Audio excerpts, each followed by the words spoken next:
Hey guys, welcome back to Lee's Unpopular Opinions podcast, a podcast where I give my unpopular opinions, thoughts, and hot takes on things. All right, so let's get into it.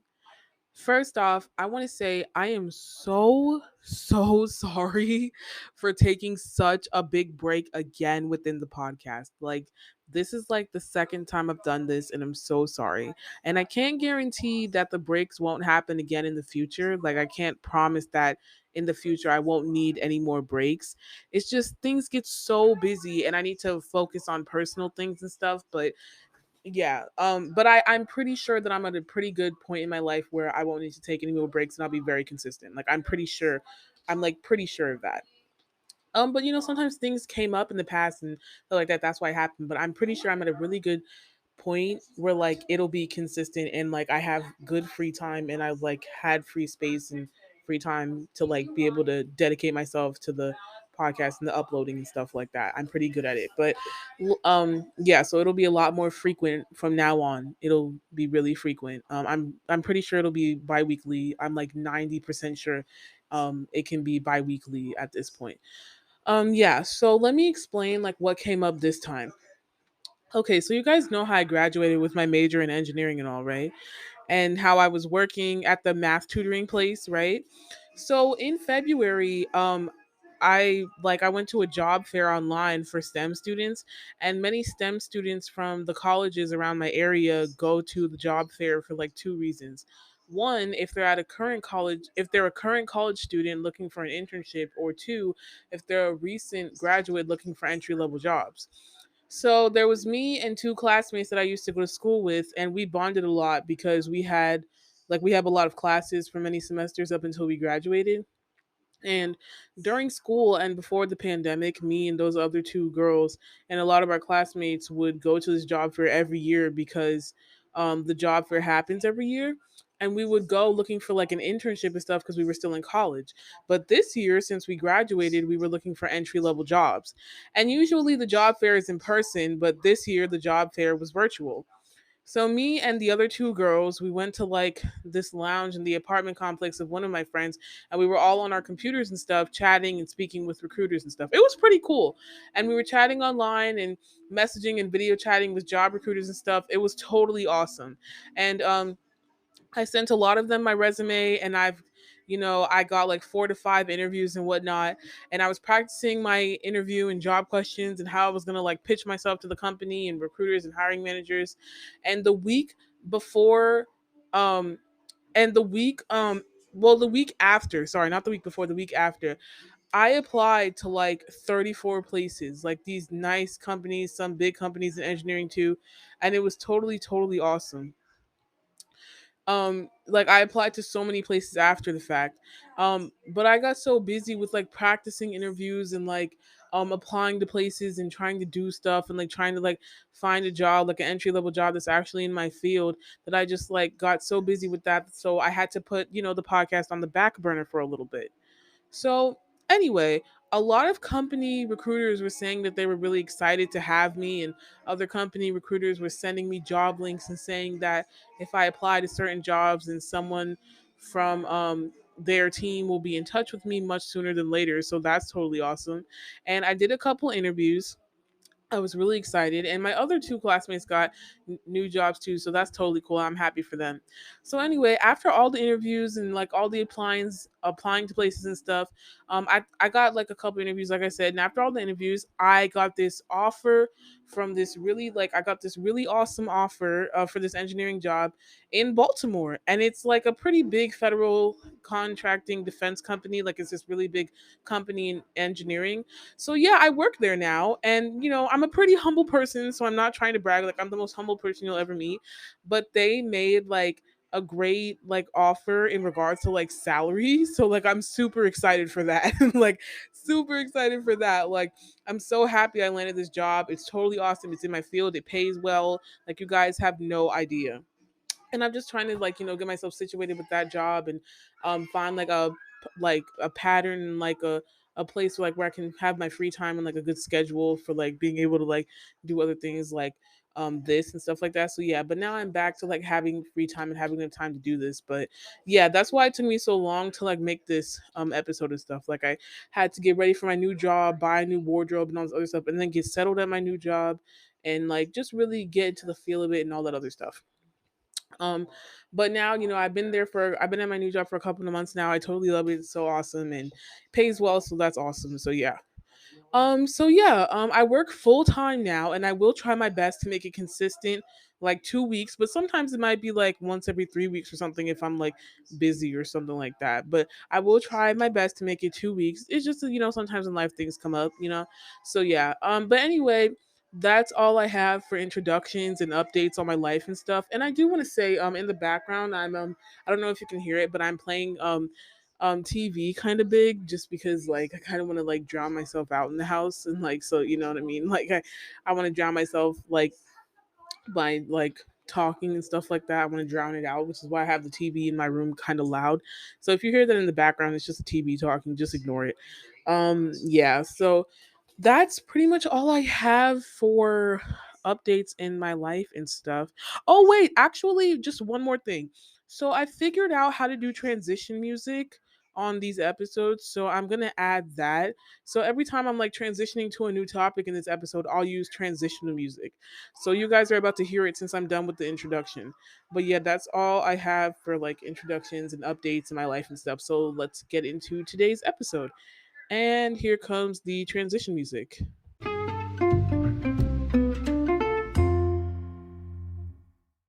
So, in today's episode, I'm going to do something a little different. I'm going to do another episode where I talk about something regarding my personal life. I did the same thing in episode 7 where I talk about like my life story and I give an introduction to my life and stuff. And also there are little times here and there where I talk about my personal life every now and then, but I'm going to do another episode on that. But this time around I'm going to be talking about my mom specifically. So for those of you who listened to episode 7, I spoke briefly about my mom's mental health issues. But I'm going to be speaking out more about it, and I'm going to be speaking like a lot more in depthly and expand on it more this time around in this episode. um I'm mainly going to be talking about the issues she's had with her mental health, and I'm going to be talking about how it's affected her and how some of the things she's done just due to her mental health affected me. I'm also going to be talking about like the history between my mom and my dad every now and then, but not too much and stuff like that. But I'm going to talk about like the mental health in my family and how it's affected me and my family and mental health in society and stuff, and how I sympathize with people who deal with mental health issues, but I also sympathize with people who are the loved ones and family members of people with mental health issues and how it affects other people in the family too. This is a topic that's really important and dear to my heart, so I'm really gonna like enjoy this like episode of the podcast. Also, this topic is like really long. Like it took so long to write. That's another reason why like it took me so long to like upload these episodes, because like it also, in addition to me being busy and getting acclimated with my new job and stuff, this episode took so long to write because it's a lot. That's why I have to break it down into two parts, maybe even three. Like I don't know if I'll break it down into 2 to 3 parts, but we'll see like how long I want the episode to be and blah blah. So yeah, but let's get into it. Also, I do want to say I love my mom from the bottom of my heart. We have a great relationship. She's an amazing, outstanding mom, but I just definitely wanted to take this time to like talk about that and just talk about like the mental health issues and stuff like that and what she's had and just how it's affecting me and blah blah. So anyway, let's get into it. So, like I said when I spoke about my life story in episode 7, my mom has a mild case of paranoid schizophrenia. For those of you who don't know, from Google definitions, schizophrenia is a mental disorder that affects a person's ability to think, feel, and behave clearly.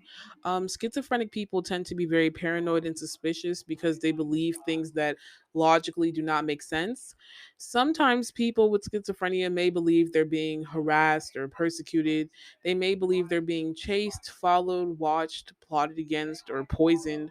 Often by a family member or a friend, or oftentimes by society, the system, the government, so on and so forth.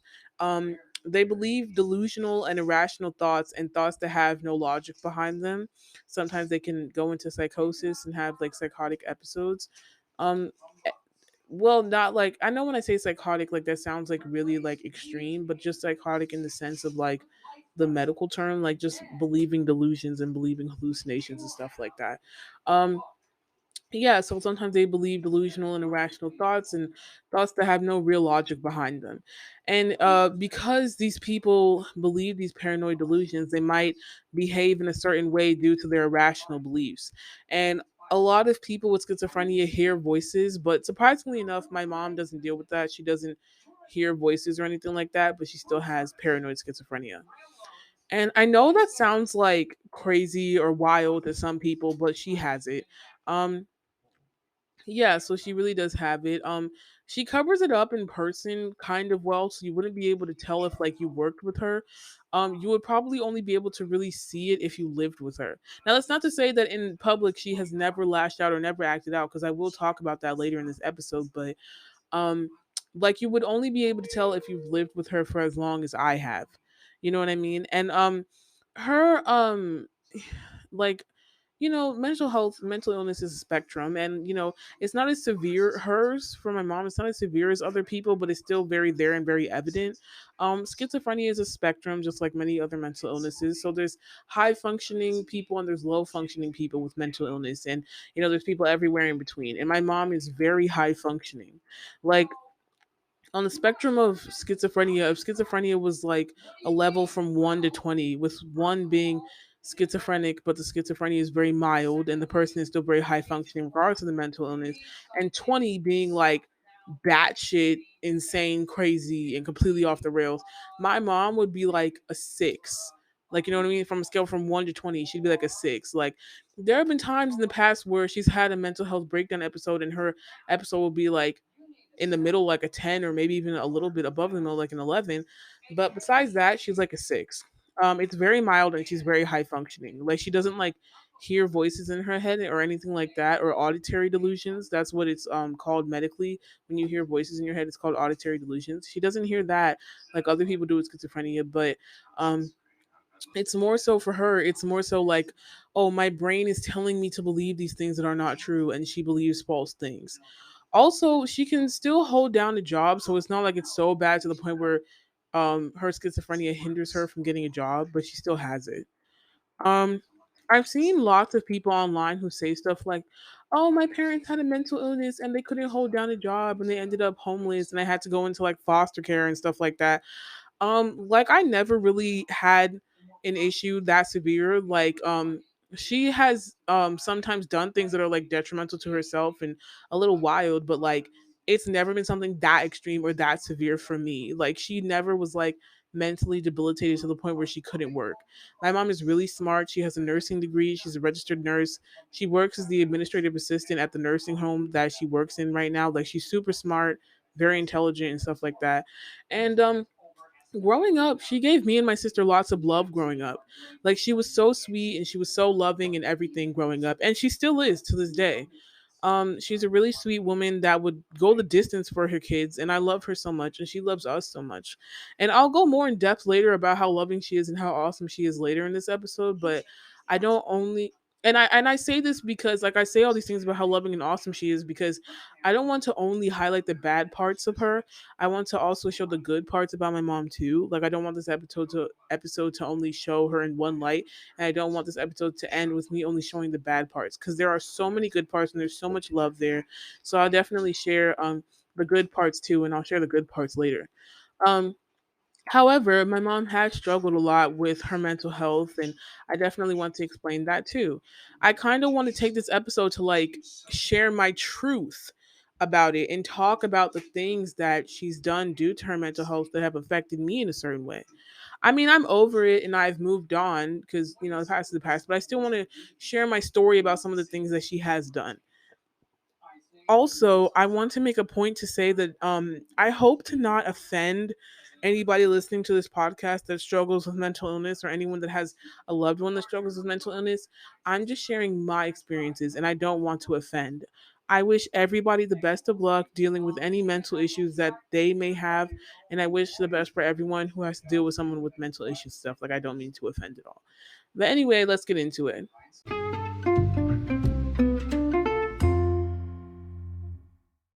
So, my mom oftentimes has very paranoid thoughts that are very irrational, but she will believe them to be real sometimes. And sometimes, I love her and I know she deals with her mental health issues, but the actions she exhibits due to her mental health is really a lot to deal with. She's just annoying sometimes and she can be a lot to handle. Like, she's a lot.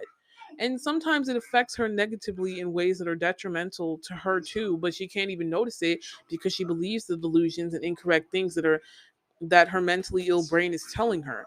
And I'm going to be giving examples on her mental health issues and how it's affected me.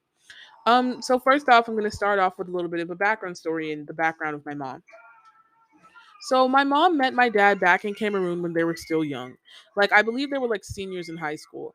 I'm pretty sure I explained this already in the other episode of the podcast, but I'll still explain it now. So yeah, my mom and my dad met in Cameroon. They used to be sweethearts in high school and they were all in love and whatnot. I mean, they divorced 20 years later, like in the 20 years later from then, which is now present day. Well, actually 30 years later, which is now present day. But I'm talking about back in the day. Like back in the like the day, like in the 80s or whatever. So yeah, they fell in love and they moved to America.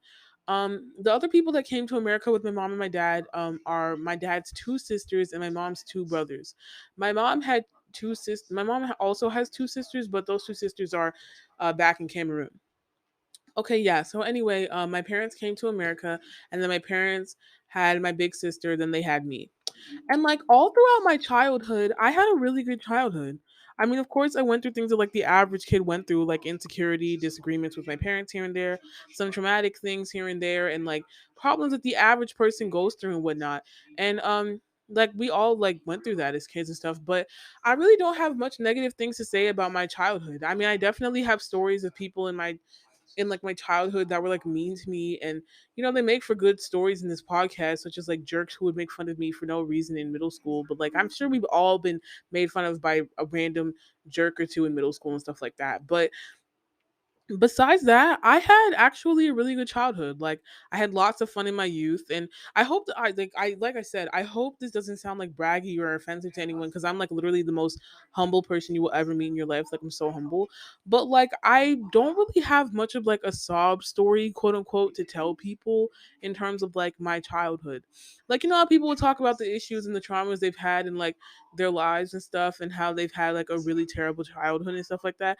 I absolutely feel bad for those people that had a bad childhood. I really do. And I pray for everybody who's had like a rough life starting off and stuff. Like I really do pray for people like that. Um and I mean I've definitely had my issues and traumas in my life too. I'm sure we all have. But and I even talk about the things that I've been through in this podcast. So yeah, like I'm sure we all have. But personally, like overall, I had a really good life growing up. Like I grew up relatively well off. My family had financial issues just like the average family, but my life was like relatively fine.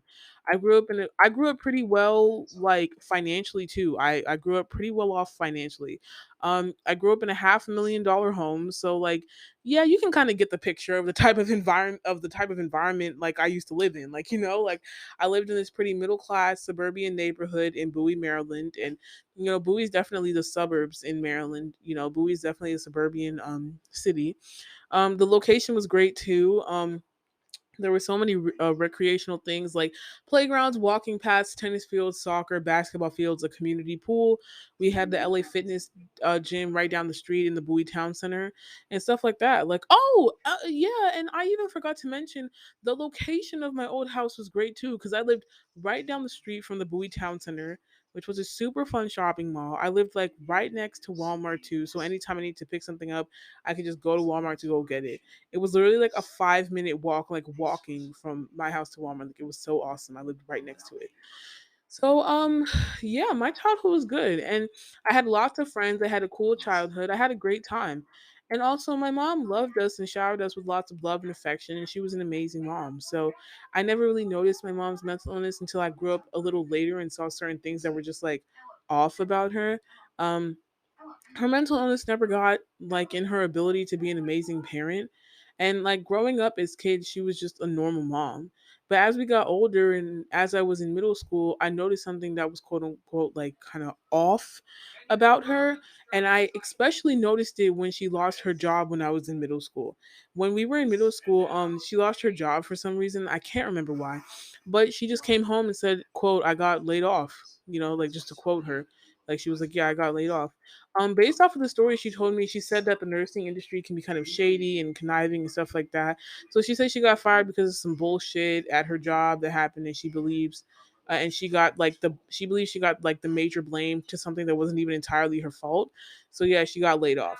And like I believe her about how shady the nursing industry can be and how the nursing industry can be kind of messy and some coworkers can be messy because that's absolutely true. Coworkers can be messy, and how some people can lose their jobs over nonsense. I definitely believe her with that. I really do.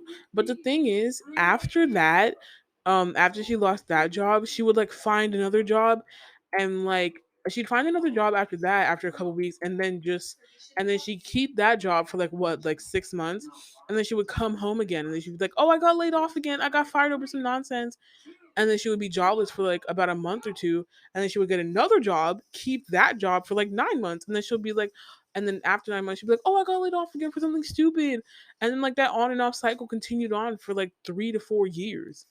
Like she would get a job, she would stay there for like 6 to 9 months, then she would get fired and then stay at home for any time between a couple of weeks to like a month tops, or maybe there was one time where it was a couple months, but it was usually like a couple weeks to a month top. I think there was about one time or one or two times where like it was a couple months, like 2 to 3 or so. But yeah, that happened, and then she would just look for a job, then get one, then she get laid off and stuff like that, and like the cycle just kept going until like eventually she finally got like a stable job after like 4 or 5 years or so. And every time she got laid off, she would come home and tell me the news and explain everything to me and explain everything that happened and stuff. And she would explain to me the situation and would explain like all of the stuff that happened to her at her job. And she would talk about how something messed up happened at her job, or and she talks about like how corporate came and they started firing people without really hearing her story. And I believe her. I really do. Like her stories seem believable, and every story she told me about her being laid off sounds very believable. And just because someone has a mental health issue doesn't mean that they don't deserve to be taken seriously about like certain things. Like that's her truth, and she deserves to talk about that. And yeah, and and me and my mom are close, so she tells me everything and like that, and it seems legit. However, it's like after a while, I started asking myself, like, okay, how does this keep happening time after time? Like, what is the validity to these statements that she keeps telling me about how like this keeps happening? Like, how, like, why is there a pattern? Like, I love her and she tells me everything, and I believe her because the way she described it, it just seemed honestly like a series of misfortunate events where she just couldn't hold a job and it was just like a lot of bullshit. And like that happens, like shit happens. Like, sometimes like people have like employment issues. Like I totally believe her. Like shit happens, and it seemed legit, and her story seemed legit. But I kept asking myself, like, how does this keep happening all the time? And like I believed her when she told me like how she just kind of got screwed over by some shitty people at her job, and how the people at her job told corporate like a jaded, biased, one side story about a situation that could have raised a couple eyebrows, and it was like a liability issue and stuff. So to avoid lawsuits, they were firing people and stuff. And she was like, and stuff like that. That's what I was told by my mom. But yeah, like it just seems like it was just a series of unfortunate events, and I do believe that. But to be honest, like it did kind of raise a couple eyebrows because I'm like, why does this keep happening? Like, what is this pattern? But luckily, she got a stable job after those like 4-ish years. Yeah. Anyway, during the time period that she was like in between jobs, like after she was fired and looking for a new job within that time period, she was basically just at home. So she was kind of just staying at home in between the time since she was unemployed at the time. And when she was at home looking for like a new job and stuff, her mental health started really, really deteriorating. She just did things that showed that she seriously was in need of some mental health assistance because she started going like crazy. Like just the things that she would say and do would show how like she seemed like really like she has a mental problem and like she needs like help. Like like okay, for starters, right? She would say that she thinks someone at her old job is holding her down and plotting on her. She would start she was talking about how she thinks that the reason why she can't hold a job is because someone, and she would always say she doesn't know who, but she would say it's someone. She says someone from her old job is calling the hiring managers of every single job she is applying to and purposely telling the hiring managers not to hire her. And that doesn't make any sense because how would your old managers in your old job know who you're applying to if you don't put them as your references? So how would they know what you're applying to? Like she would like truly believe stuff like that. It was so weird. Like she would also talk about how people are plotting on her and how they're holding her down and how they're oppressing her. And she never really said who, she just said someone is holding her down. Um Honestly, the way she would rant about it sounded really weird. Like it just sounded like such an awkward thing to say. Like she was going through like a deranged mental breakdown and she just sounded really like demented and stuff. Like she would talk about how when she finds the person who's holding her down, she's gonna deal with them really well, give it to them and really give them like the business and really tell them off and stuff like that. And like all this stuff. And this person doesn't even exist. It was so weird. And this was around the time I started noticing that she had a mental health issue. I never noticed it when I was younger. I always thought that she was just herself, and her issues never really came out when I was young. But then, for those 4 years when she was switching jobs on and off and in between employment and unemployment, in between the times, like the time that she was at home, then I saw like she really has a mental health problem and she's mentally ill. And the 4 years that she was in and out of jobs and her mental health started deteriorating, that was when from I was like in the seventh grade to like the end of 11th grade. So that was when I was like from 12 to like I think like 16, 17, like so like yeah, so like 12 to 17ish, I believe. Um like I was above like the age where kids would believe in like monsters and fairy tales and believe stuff that isn't backed up by logic. Like I was past that stage. I started like reasoning with logic when she would say things, and I was realizing like, okay, this woman's mental health is deteriorating and she's like going crazy, and the things that she says just simply does not make sense. I'll give some examples on the things that she says that just logically does not make sense that she truly like legitimately believes.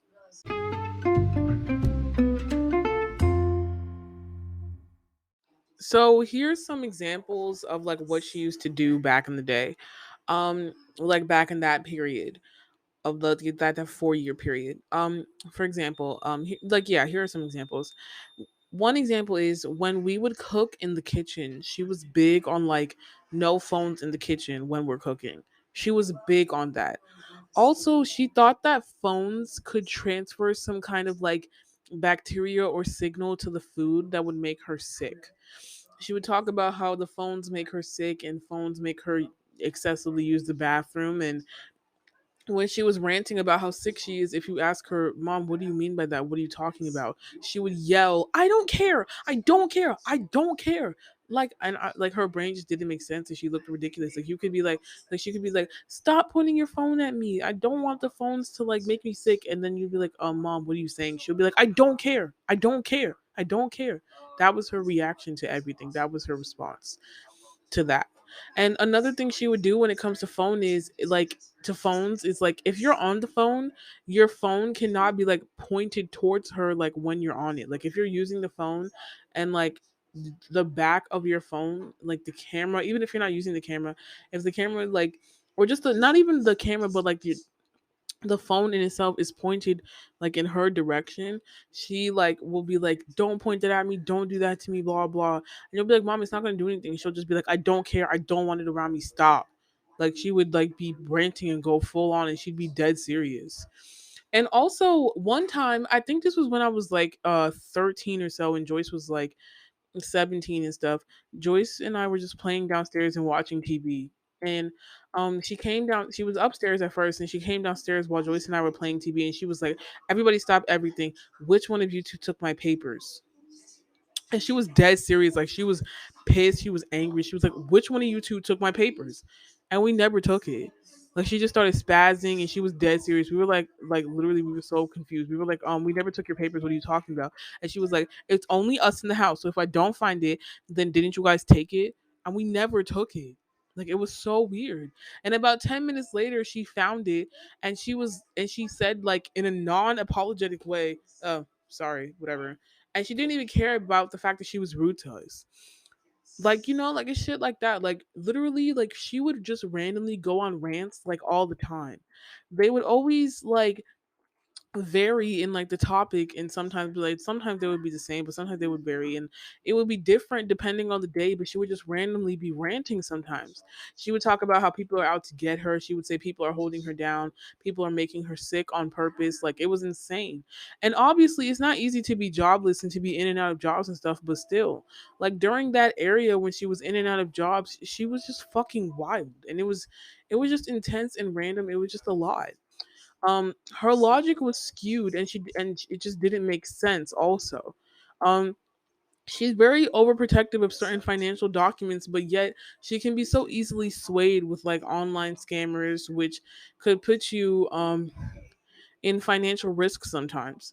She doesn't do too much dangerous stuff that's like financially risky anymore, but she used to be easily swayed and like believe in scams online. Like, for example, sometimes she would ask me to check her online bank app to check how much is in her account. Um and sometimes if it's just us talking, like this was before like she was kind of tech savvy and she wanted me to log into her phone for her because she wasn't like tech savvy as she was right now. But sometimes like if it's just us talking, she'll say like, whisper my account balance, don't say it too loud and stuff, lower your voice when you say my account balance. What, like, she would say it like that when it's literally just me and her and Joyce in the house. And I would tell her like, mom, it's just us in the house, you don't have to do this. And she'll be like, yeah, but people can be hearing us. You'll never know. And I'm pretty sure I discussed that in episode 7 when I talk about my family life and my life introduction, but still. Um anyway, she can be so contradicting sometimes because she would do stuff like that, like ask you to whisper her bank account info in her ear because she doesn't want anyone scamming her account. But then in the past, she would do some pretty negligent stuff that could easily put her account in risk. Here's an example. When she was in and out of jobs and she was obviously, financially struggling at the time. She didn't have enough that much money because she was in and out of jobs. So those scammers in the email that will email you and send things like, you just won $50,000. Every single one of those things that she read, she would believe. And when they scam you, they're always like, yeah, so we need your account number and your zip code and the card number and the expiration date and the three numbers on the back and blah blah, because like they're trying to scam you and stuff and get your card information so they can use it for online transactions and stuff. And sometimes she would send them her information, and we would always have to be behind her like, mom, this is fake, delete this, don't give them your card information. And she would be like, no, this is real, we have to follow up with this. And one time they scammed her so bad that they made her account negative $3,000. And we had, no, seriously, like they literally scammed $3,000 out of her bank account in the past. Like, this was like years ago, I think like 2014, 2015ish.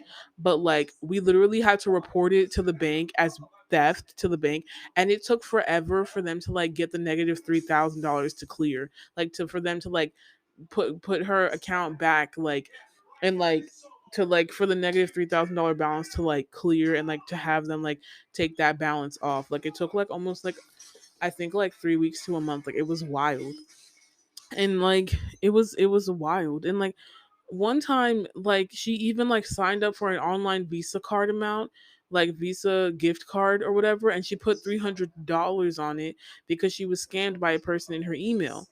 And me and my sister had to really talk some sense into her that day because she just gave away like money for free just because some scammer in her email promised to give her money if she sent them a $300 Visa gift card.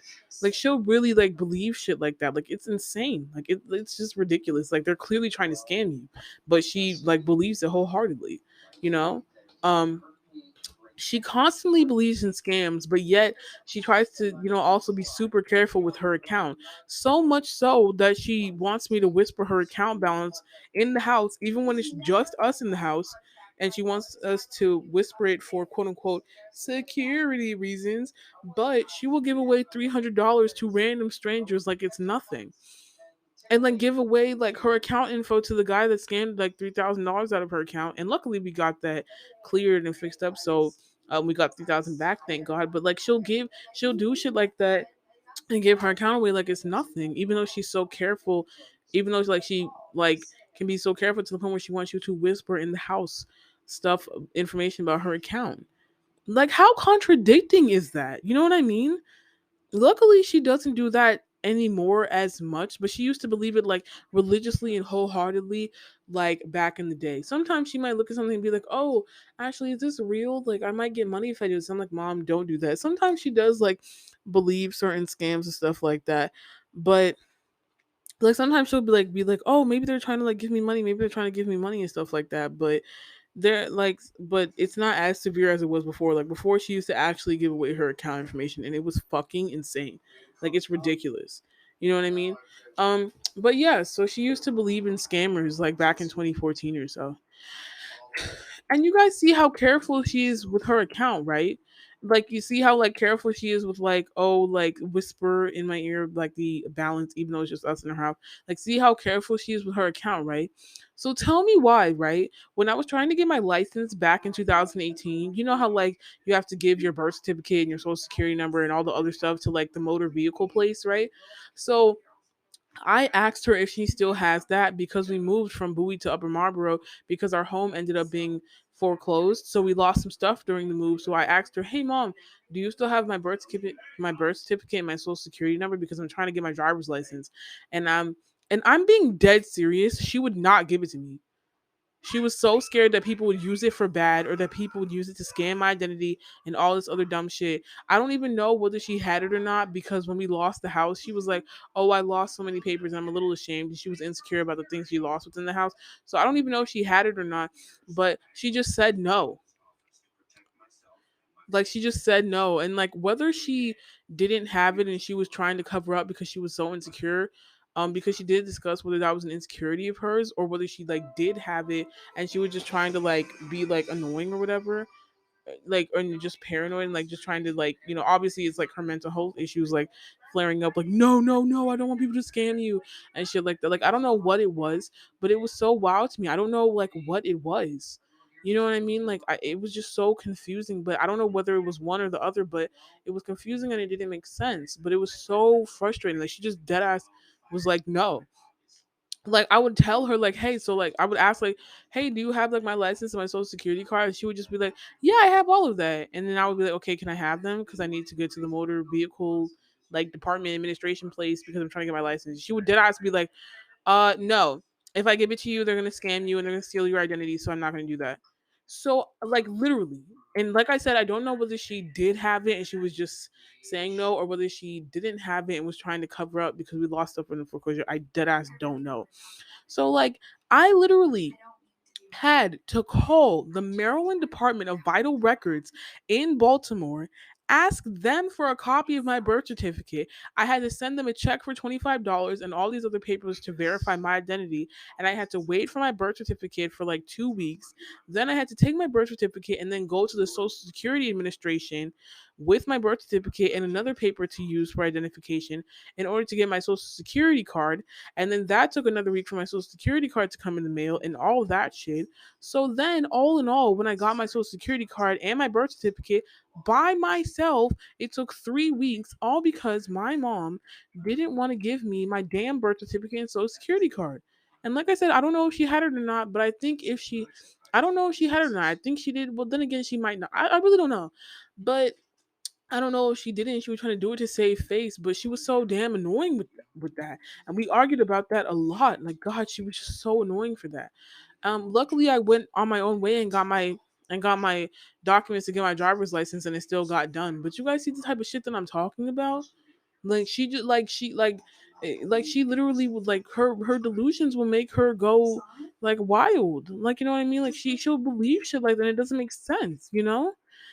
And also, like in the past, if she saw like a letter from bill collectors, like remember, like I said, she was going through like this is the era that like she went through a lot of issues with unemployment and stuff like that. So we're backed up on bills, and that also further leads to our house being foreclosed. But that's like another story. But um, I'll explain a little more later. But anyway, in the past, if she saw like letters from bill collectors saying she's backed up on her mortgage or something, she claims that someone sprayed the envelope with like poison and her eyes are hurting and they were hurting when she opened her eyes to read the letter, the bill collectors purposely laced the envelope with her overdue bills in it with some kind of poisonous gas or poisonous thing and that such that when you open the envelope it hits your eyes. and her eye would start hurting, and she would blame the bill collectors for poisoning the envelope. Literally, like she would spaz about, like she would talk about, she was like, I can't believe they're doing this to me, they're hurting me and stuff like that. Like this is stuff she's truly believed. Literally, like I'm not even making this up. And some of the actions she doesn't do anymore, but there are still other actions that she still does do. And whether she did it years ago or still does it now, I still want to talk like about it a lot because yeah. I'll tell you guys the actions she doesn't do anymore. And every time I talk about, I'll bring up an example. Um she doesn't do this anymore, but she used to do this back in the day when she was struggling with employment. One thing she would do, she would like when she is going through something tough, like one thing about her in general is when she's going through something tough or going through a hard part in her life, her mental illness flares up like crazy and it's insane. Like one of the things she used to do is take stuff on the radio too seriously. Like, okay, so you guys know that song like "Burn" by Ellie Goulding? It goes like what is it? Cause we got that fire, fire, fire, fire. Yeah, we got that fire, fire, fire, fire, and we're gonna let it burn, burn, burn, burn. We're gonna let it burn, burn, burn, burn. That song, right? She used to love that song so much when it came on the radio. And she stopped listening to it because she thought that the song was burning her skin. Her logic behind it was this. So you know how when you're driving in the summer you get hot easily because the sun is shining through your car and like windows and stuff, right?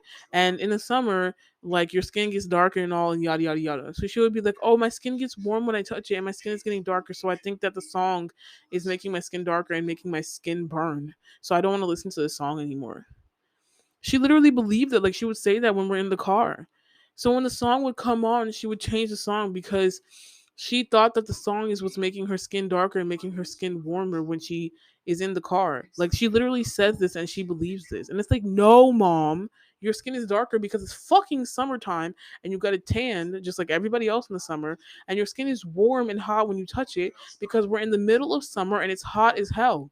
Maryland summers are nothing to play with. Like literally, Maryland summers are something serious. It's hot as hell this summer, and that's why when we get into the car it's hot and your skin warms up because it's hot outside. It's that simple. Like when you first get into the car and on a hot summer's day and it's super hot and like you're like burning up, like just and blasting the AC just waiting for it to circulate throughout the car. That's why your skin is hot. Like what? That like because it's hot outside and it's hot in the car. Like that it's that simple. Like for Christ's sakes, like this is the type of stuff she believes and it's so annoying.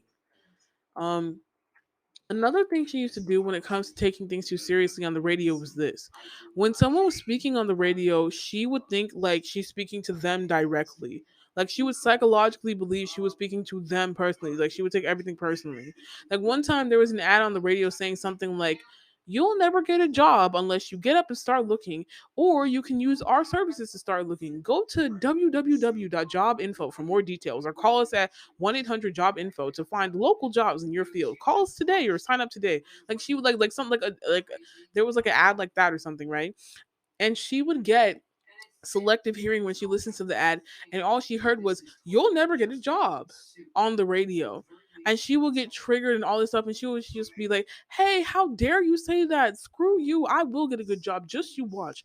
Don't wish that on me, how dare you." Like she would be dead serious. Like she would say that, like, and all this other stuff, like vocally out and stuff like that. She would say that and just be like talking to the radio like that, and like talking back to the radio as if the radio was talking to them, and she would be dead ass. Like it was insane. Another thing she would do back in the day she doesn't do anymore is she would turn off the TV sometimes every time she had something to say because she said she doesn't want the people in the TV to hear her.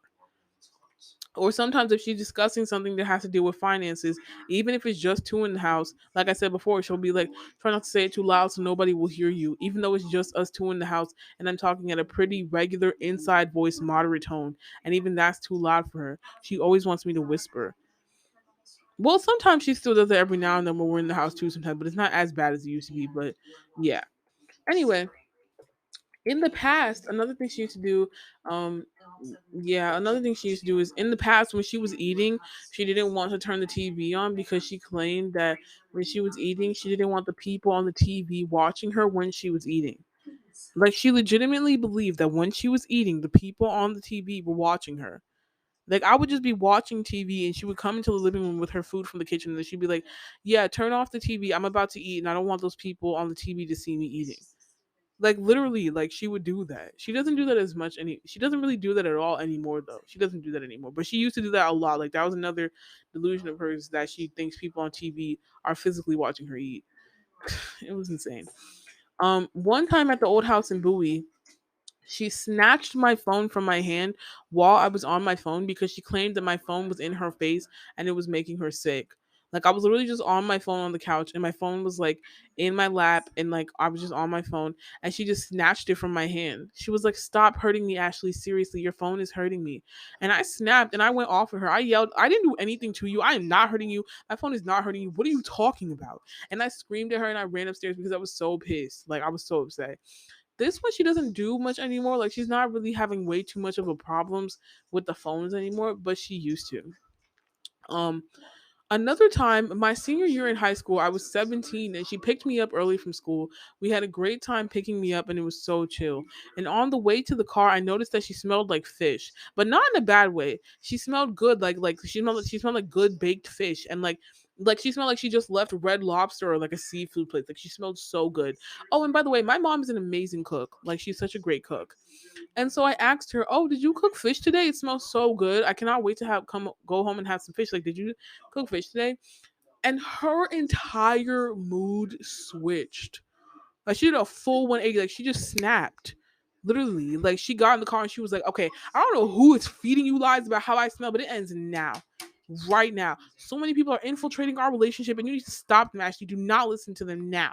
All these idiots are trying to get in the way of my relationship with my kids. People are insane. People don't want to see me prosper." Literally. And the ride from school to like home and all this other stuff for like that 15-minute ride. Like she literally just ranted for those 15 minutes without skipping a beat or skipping a breath or anything. Like eventually I just put on my headphones and I just stopped listening. But like you guys see how disorganized her thinking was. I didn't even say it in an insulting way. I was like, "Oh my god, you smell like baked fish. Like did you cook? Oh my god, I'm so excited to go home and have some baked fish." And she went from like I don't smell like fish to like other people are feeding you lies about me to like people are trying to break my family apart. Like how do you even go from one to the other to the other? Like her thoughts are so disorganized and she believes irrational delusions that come from nowhere. Literally.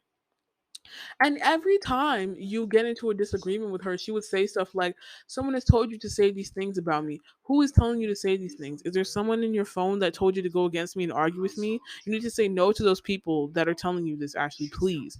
Don't let them get in the way of our relationship." And she was dead serious. Like she always deflects too. Like she never practices accountability when you get into a disagreement with her. Like she can never just be like, you know what I mean? Like her schizophrenia just like flares up and her mental health issues just flare up and she starts off with the delusional, irrational, paranoid thoughts and she starts believing that someone is making me say the things I say just because I disagreed with her. Like she refuses to acknowledge how she makes me feel and take responsibility for her words and actions, you know? And she's pretty good at masking her schizophrenia Um outside like in the real world and stuff, like outside in public. But like I said, there have been times, like I said in the beginning of the episode, there have been times where like it flares up. And the only time I've seen it happening outside of the home was one time before I had a car. She picked me up for my first job at Burger King. um like she would pick me up sometimes because it wasn't too far from my house and stuff. I mean, it was it was like 10 minutes, maybe 15 minutes, but it wasn't like crazy far. But she would pick me up and stuff. And yeah, so she would pick me up and I stayed a little later one day, so I told my mom to pick me up at a later time, and she had a serious problem with how late I stayed that day. And honestly, I thought she was overreacting because I was working over the summer, and it's not like I had school in the morning, like it's summertime, but whatever. But when she picked me up, she walked out the car and spoke to my manager outside and said, "Do not make my daughter stay outside and stop keeping her for so long. This is the last time that ever happens. That is not okay. I'm not playing with you. Do not play with me. Do not mess with my family." And all this other stuff. And her and my boss really got into it. Like it was so embarrassing. It was so embarrassing. And the next day at work, my boss told me, "Please, Ashley, don't ever let your mom come at me like that again." And I promised him, like, "I'm so sorry." I was just like, "Hey, like, Like, I'm so sorry. Like, that would never happen again. Like, I'm literally so sorry.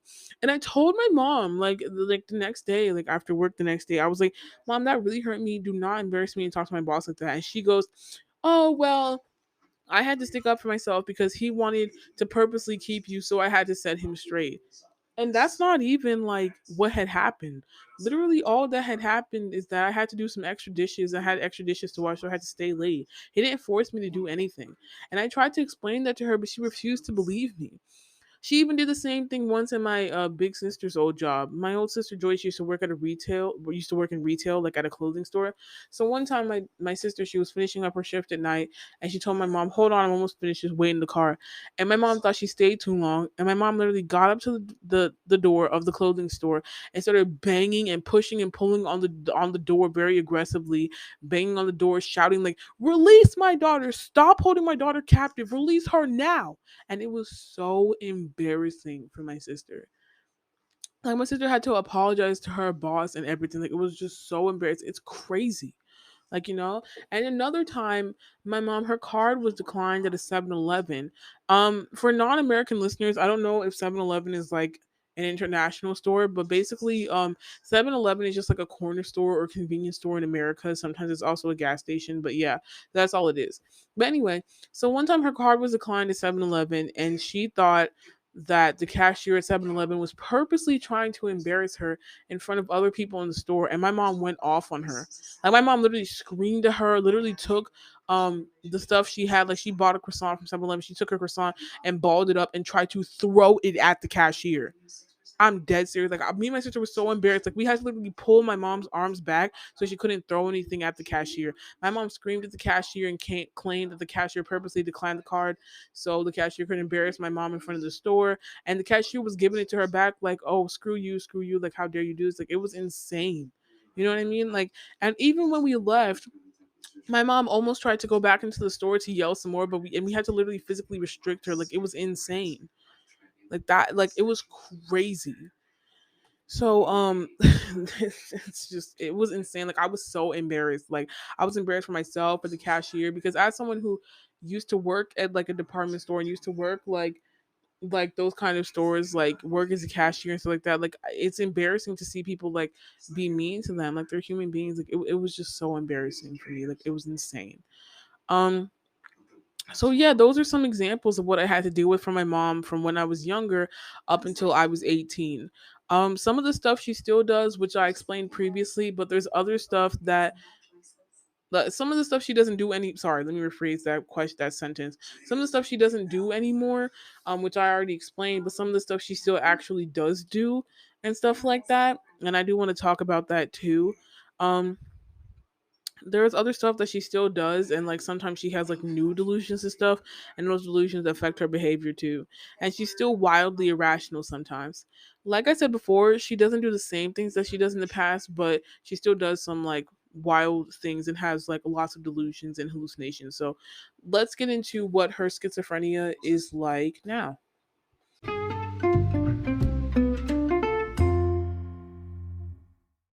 So let's discuss our living situation now.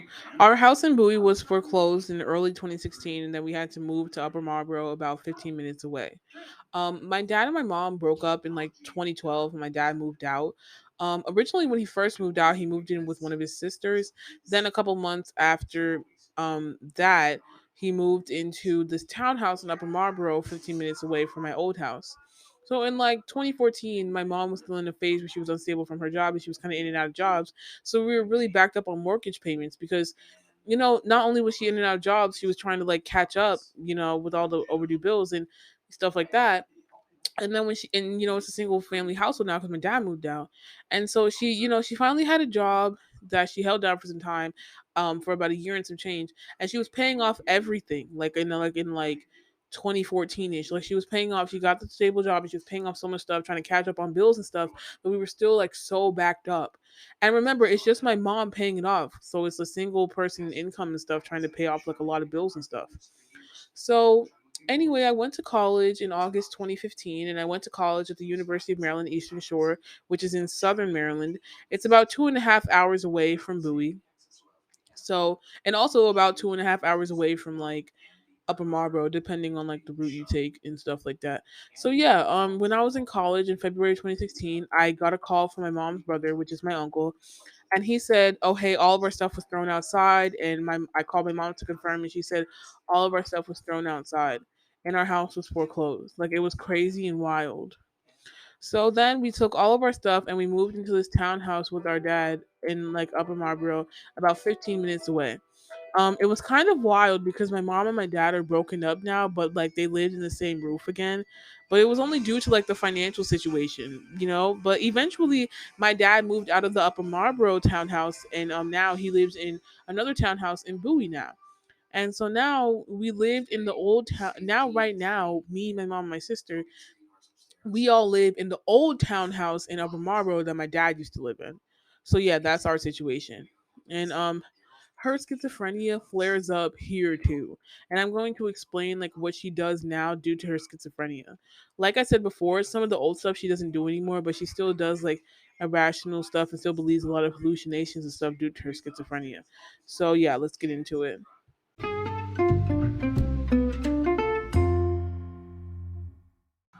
My mom is really big on like eating clean, and not only in terms of healthy, but in the sense that like she doesn't want there to be like bacteria on her food like the average person does, but like she believes bacteria is coming from strange places. Like that's like like the weird part of it. Like she thinks bacteria can come from places that it logically cannot come from. She thinks that the pattern of a food or a vegetable is bacteria too. For example, if my sister cooks chicken with black pepper, my mom will mistake the black pepper for bacteria. She'll say stuff like, "Ew, whoa, what is that?" And it's just literally just like black pepper. Like that's it. And my mom has literally in the past like rinsed cooked drumstick chicken in order to get the black pepper off of the drumstick. Like literally it'll be cooked chicken. The chicken will be cooked and done and everything. And she would take that cooked chicken and like warm and cooked like microwaved and like even if it's fresh out the oven and baked and everything like if she'll take it out of the oven. Like if my sister's done cooking it and stuff and it's in the oven, she'll take it out of the oven and literally run it under the water. Like she'll go to the kitchen, go to the sink, turn on the faucet, and rinse the cooked chicken. Like I kid you not, she rinses cooked chicken just to get the black pepper off because she thinks it's bacteria. She rinses it hard and rough until the black pepper is gone. Like that's the type of stuff that her hallucinations have made her do. That's so insulting and rude to me. Like Joyce just spent her hard-earned time cooking, and you're just gonna like insult her to her face like that. Like rude. Um, but like she also does this with the inside of a tomato. Like she'll be cooking and she'll cut the inside of a tomato and the inside of the tomato will be perfectly fine, but she'll find something that isn't even there. Like she'll just cut a tomato and she'll be like, "Look at all these lines. Look at the texture of the tomato. Like, ew, this is bad. This tomato has bacteria. Look at the lines. Look at the texture of the inside of the tomato. There's too many lines. This is bacteria." And the bacteria and it's gonna make me sick. Oh my god, I'm gonna get sick if I eat this. If I blah blah, look at it, it's bacteria. Oh my god. Like she does the same thing with plantains, bell peppers, okra, oil, cereal, spinach, and ginger. Like she'll look at the texture of the food, which is perfectly fine, but then she'll say like, "Oh, this is gonna make me sick. Like the food never used to be like this. Like they're making food differently these days. Like why are they making food this way? It's so bad. Look at the texture. Look at the lines. It's bad. It's gonna make me sick." And like I don't know if anybody listening to this cooks or what it is that you cook, but you know, like when you bust ginger open with your bare hands, like ginger root, when you bust it open with your bare hands, there are like those like string like things that ginger has. When she looks at ginger when she's grocery shopping, she will break open the ginger root with her bare hands and she'll say, "Oh, this is hair. This is somebody's hair. Like it's gonna get stuck in my intestines and it's gonna make me sick." Like she'll say stuff like that. Like she looks at like the texture of things and like associates like things the way things averagely are and like it'll associate it with like, "Oh, this is some kind of bacteria and it's gonna make me sick." Like she's having so many hallucinations and delusions about like completely perfectly fine and healthy fresh vegetables and stuff like that. Like she'll look at something that is perfectly fine and normal and she'll be like, "This is bad and wrong and this food is not good. This is contaminated." And it's so like it's so annoying. Like it's a lot. And a big part of schizophrenia is hallucination. So maybe this is one of them because like it's so wild. Why do you have a problem with every vegetable or ingredient or food that you use to cook? And hearing her go on about it is so annoying. It's so annoying. And I've always wondered why certain things trigger her schizophrenia. Like, for example, certain textures in food, like she'll think that it has bacteria when it's just the way the food is naturally, like the inside of the tomato. Or even if we go shopping, she doesn't like anything with like clothes shopping. If we go clothes shopping, she doesn't like any type of clothes with lines and polka dots. Not because it's her preference and she just doesn't like lines or stripes and she doesn't like polka dots. She generally thinks that the clothes are infected or have bacteria and then it's gonna make her start itching. Like it's gonna make her skin itch and stuff, and it's gonna like poison her skin or something, and it's like gonna make her, like, it's gonna hurt her. Like one time she sent me to Target to pick up some pajamas for her because she said she was running out of pajamas, and I picked them up and they had stripes in them, and I brought them to her like later in the day, and she told me to return it. Like I'm dead serious. She was like, "What's all this lines and stuff like that in the pants? Like, what if I get sick? What if it itches my skin and stuff like that? This is the stuff that makes my skin itch, and I can't wear it." That's the type of shit that she does. Like, it's so annoying. So then from there, I'm like, okay, next time you ask me to get something, then you get it yourself then, because like it's like why am I wasting my time to like try to pick out something you're so picky that you get it then? Get it yourself then. Ugh. But anyway, I say this to say I wonder why certain images or patterns trigger her schizophrenia, like flaring up. Like I've always wondered that, like the certain textures of certain foods, just the way it is naturally, even if it's completely fresh and healthy and it's a fine like vegetable or something, like certain textures of the vegetable or like certain like textures in clothing, like stripes or like polka dots. Like I wonder why certain like things like just trigger her schizophrenia. I've always wondered why like those type of textures like trigger that, or maybe it's just another like delusion. I don't know, or hallucination. Um, she always claims something, like she also in the past has claimed something is in a certain brand of water and will change, like something like bad like bacteria is in a certain brand of water bottles and stuff, and she will like change the brand of water bottles she buys for the house. A couple years ago she just stopped drinking Dasani water bottles and Deer Park water bottles. She said that she's allergic to something in the water and the water is having a bad reaction with her bladder, and she says the water, quote, doesn't agree with her system, unquote. So she switches water brands because she claims that the water is making her go to the bathroom too frequently and is hurting her bladder. So eventually, she went from Dasani and Deer Park to Acadia. Um, Acadia is the water brand from Giant, like you know the Acadia. But anyway, then she said that the Acadia brand is not good for her bladder.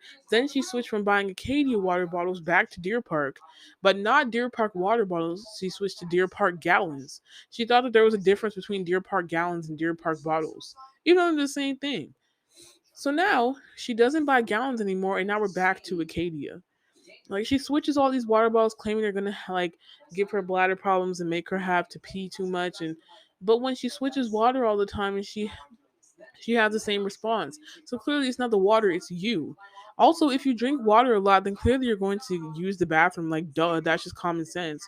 Why is she so paranoid about using the bathroom more than like twice a day? She drinks a lot of water, so in return, she pees a lot. It's just cause and effect. Like, that doesn't mean that the water is messing up your bladder. It just means you drink lots of water, so you pee a lot. And regardless of like the type of water she buys, she always boils all of the water that she drinks like in a kettle before she drinks it, because she claims that she is quote unquote allergic to the room temperature water, so she has to boil it. And she claims that boiling it will get rid of the bacteria in the water that she's allergic to. Like literally. And then when my mom cooks, she takes the food she cooks and puts it into two separate containers. One of the containers is for us and it's in the fridge, and the other container is for her.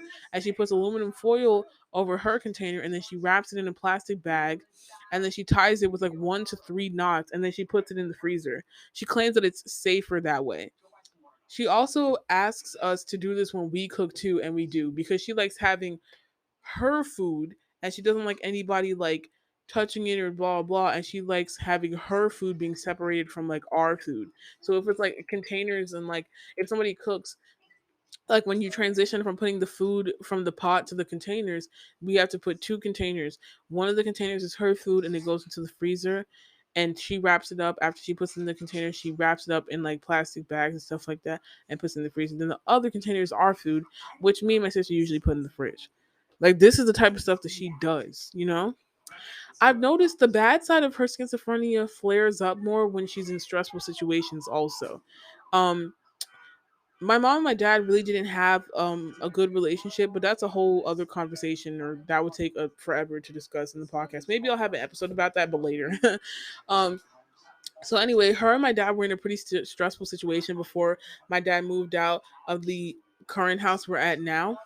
So yeah, my mom, she doesn't do this anymore, but before my dad moved out of the townhouse we're in now, and my dad was still living here, she used to do like she used to do this. Okay, so she would put the food in a container and put the container in a plastic bag, and then tie the plastic bag with like three knots, and then put that in the freezer, right? So the next day, if she wants to eat, she would inspect the knots, and she would say stuff like, "Somebody touched my stuff. It was not like this." And the only reason she would say that is because the ties were like slightly bent or slightly out of shape. Just because it was tied at like a 30-degree angle and now it's like at a 20-degree angle or something the next day doesn't mean it's like anybody touched it. Like she doesn't do the whole somebody touched it, I didn't tie it up like this thing anymore, but she still separates her food. And sometimes, even though she doesn't do that anymore, she does accuse us of a lot of other stuff that like we didn't do, or sometimes she gets very paranoid and thinks we did things that we didn't do. But I'll get into that later. I'll definitely get into that in this podcast, but I'll get into it a little later. We'll get into that later. So anyway, she has another thing where we have to like she had another thing. She doesn't do this as much anymore, but she did in the past. She had another thing where like we had to label our milk with a Sharpie because she wants to have her own milk and she wants us to have our milk. So she has her milk and we have our milk. Like we can't share the same like milk like gallon. You know, she claims that this way when we have separate milks, we won't she won't get sick. She'll say like, "Okay, guys, label your milk and I'll label my milk so this way I won't get sick." That's the type of stuff she says.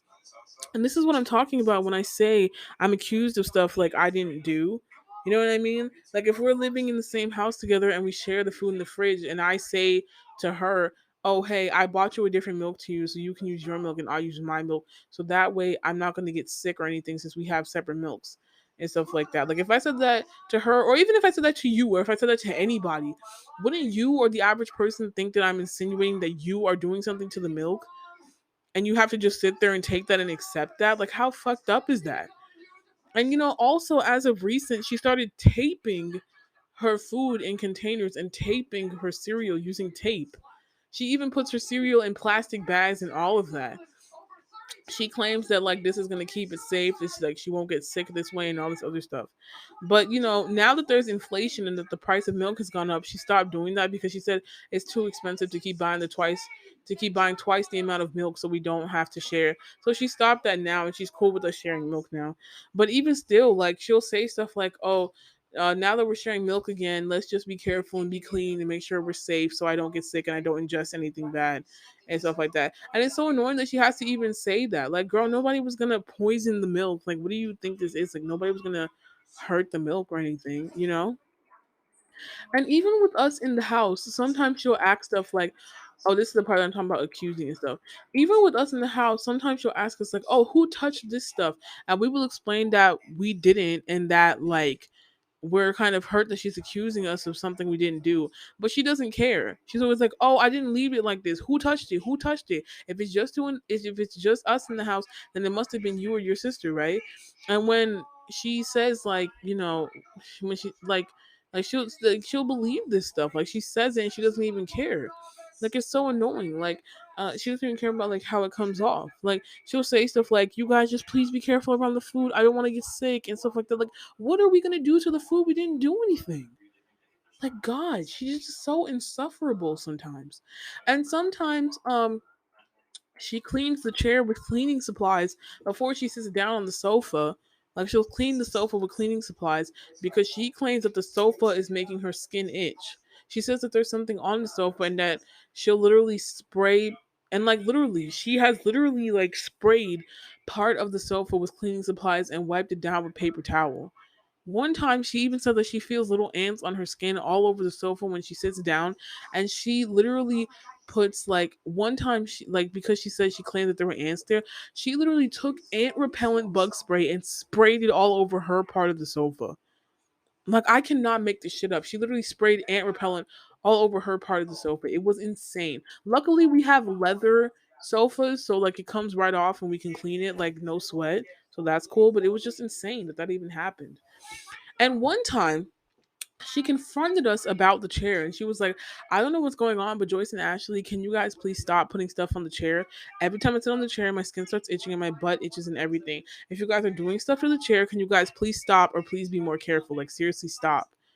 Like, she would tell us this. Like, these, she's believing these hallucinations, believing these delusions, and believing that it's us doing it and that we're doing something. And we didn't do anything. It's all delusion and all hallucinations. Like, what could we even be doing to the chair, mom? For fuck's sake. Like, she always accuses us. Like, she says stuff like, oh, it's only us three in the house, so did you guys do anything? And me and my sister would be like, stop blaming us. It's hurtful when you blame us. You need to stop. We have been nothing but nice to you, and you are hurting us when you accuse us of these things that don't even make sense. Like, how could you look at us like that? Or like we would hurt you. We're your daughters. And she'll be like, oh, I'm not blaming you guys. I'm just asking. But it's like, obviously you're blaming because you're saying, oh, it's only us three in the house. So did you do anything? Like, that's blaming. For you to even ask us means that you're insinuating that we did it or we could have had something to do with it. So that's blaming. And it's the most frustrating thing to be accused of so many times, to be accused of stuff you didn't even do. Like, that's the most frustrating thing about it. And also sometimes when we say like stuff like, don't blame us, she'll be like, oh, so I should just never talk about my issues with my skin itching. I shouldn't talk about my problems. Should I suffer in silence? And it's like, girl, cut the bullshit. That's not what we said. Nobody said don't talk about your issues. We just said watch your fucking tone when you talk to us and stop blaming us for shit we didn't do. Like, seriously. And this, the stuff that I'm talking about now, this is only the stuff she's done in the living room and in the kitchen. She's even worse upstairs and in her own bedroom and stuff.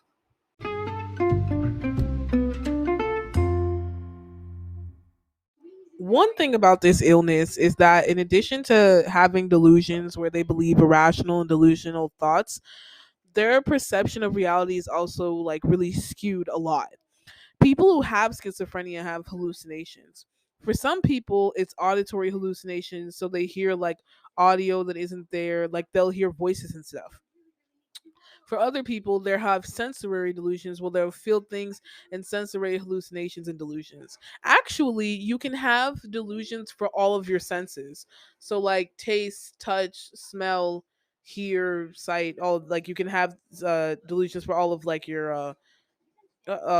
your senses. I don't know if I said all five of the senses correctly. Sorry, but you guys know what I mean. But so yeah, so some people will have like auditory hallucinations and they'll hear audio that isn't there. So that's when they hear like voices and stuff.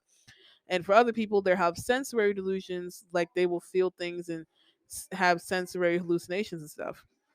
And just any other thing with the senses. My mom doesn't have auditory hallucinations, like she doesn't hear voices, but she does have a lot of sensory delusions, like she feels a lot of things that aren't there. um my mom lays down a yoga mat on top of the covers of her bed and she sleeps on the yoga mat. She refuses to go to sleep under the covers because she claims, quote unquote, the mattress makes my body itch and it feels like there are little needles piercing my skin when I sleep under the covers and stuff like that. Like, that's what this like this is the type of stuff she says and does and stuff. Um Also, she thinks she's like developing a rash on her like if she thinks she's like developing a rash on her face or something, she will put rubbing alcohol on her face. No, literally, like she will take rubbing alcohol, put it on a cotton pad, and put it on her face. She also washes her feet with bleach bi-weekly.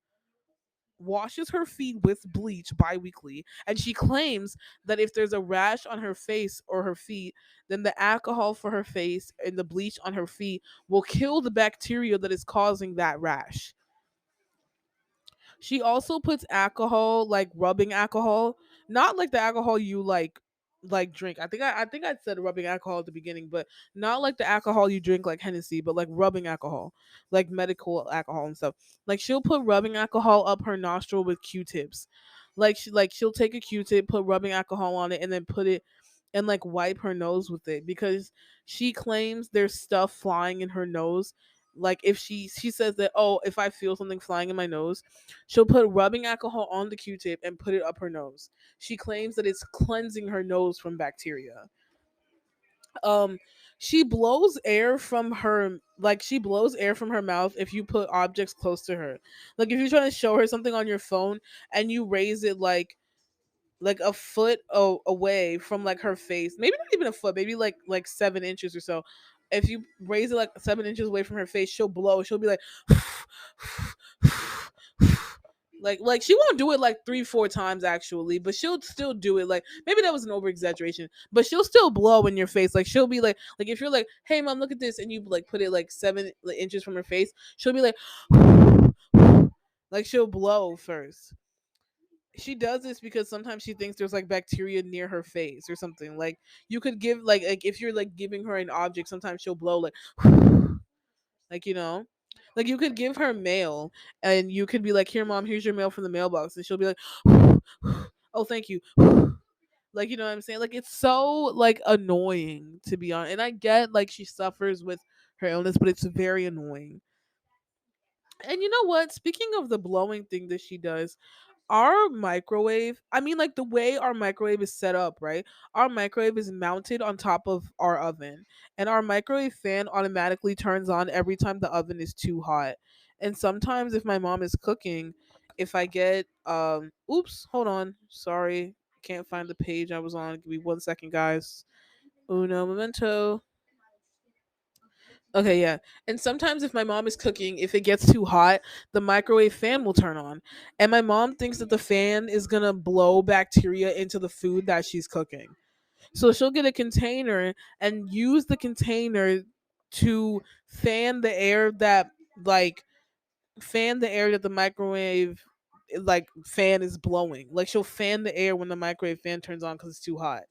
So sometimes if she's cooking, if you come to the kitchen, oh, and this is another one too. Like another one that I want to talk about as well. In addition to like the blowing the air that the microwave is, the microwave fan is like blah blah blah. Sorry, let me start over.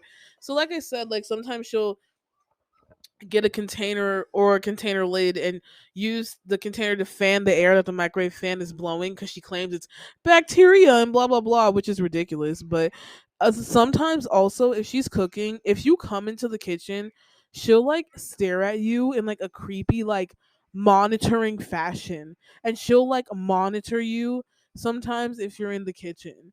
Like literally, like sometimes she'll just stare at you like for the next like 5 or 6 seconds. Sometimes she stares at you until you leave, but that's like seldom, that's rare. But sometimes if you're just in the kitchen, she'll just stop and like stare at you for the next 10 seconds to see what you're about to do. It's like it's almost as if like to make sure you're not going to do anything to the food and stuff. Like she's so paranoid that you like something's going to happen to the food, and she doesn't do that all the time, but she does do that sometimes. But anyway, back to all the other crazy stuff she does in her bedroom and the bathroom.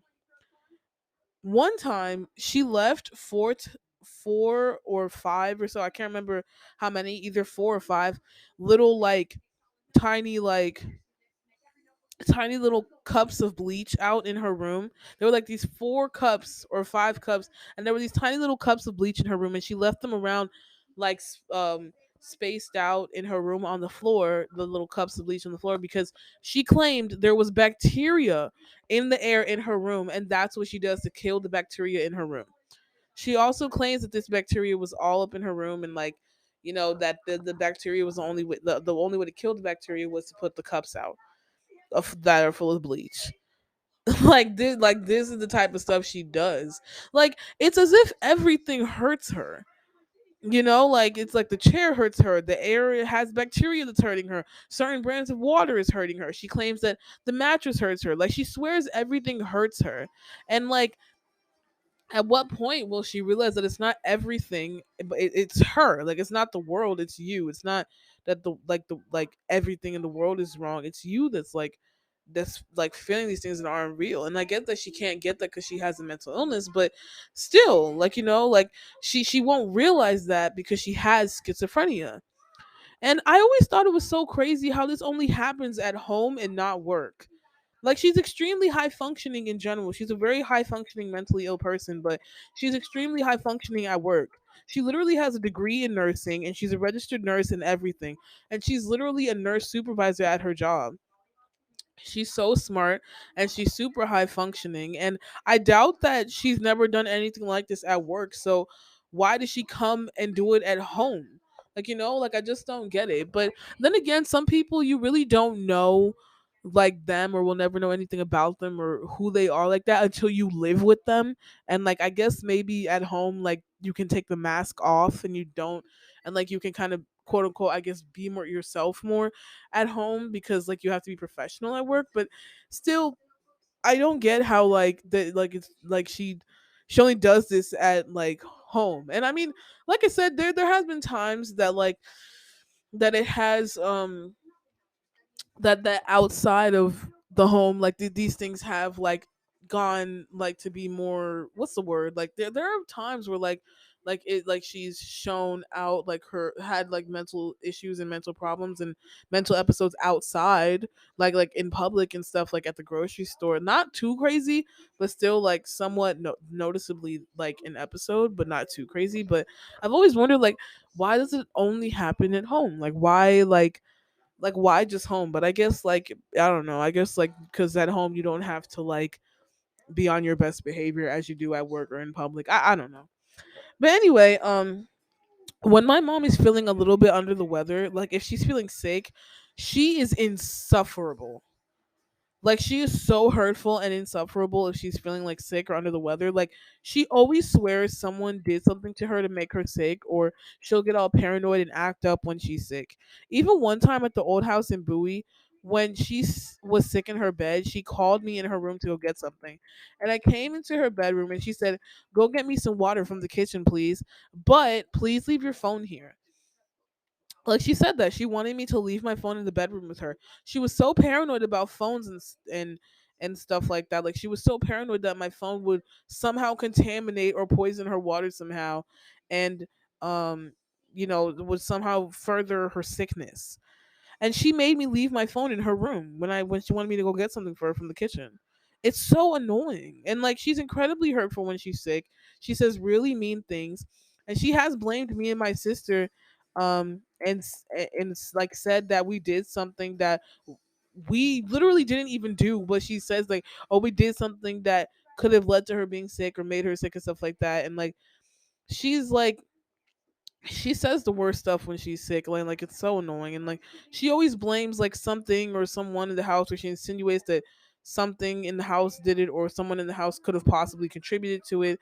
Or like she thinks like someone broke into the house. There are times where she said like she thinks someone broke into the house when we weren't around and tried to poison her or something. Like it's always something, you know. Excuse me.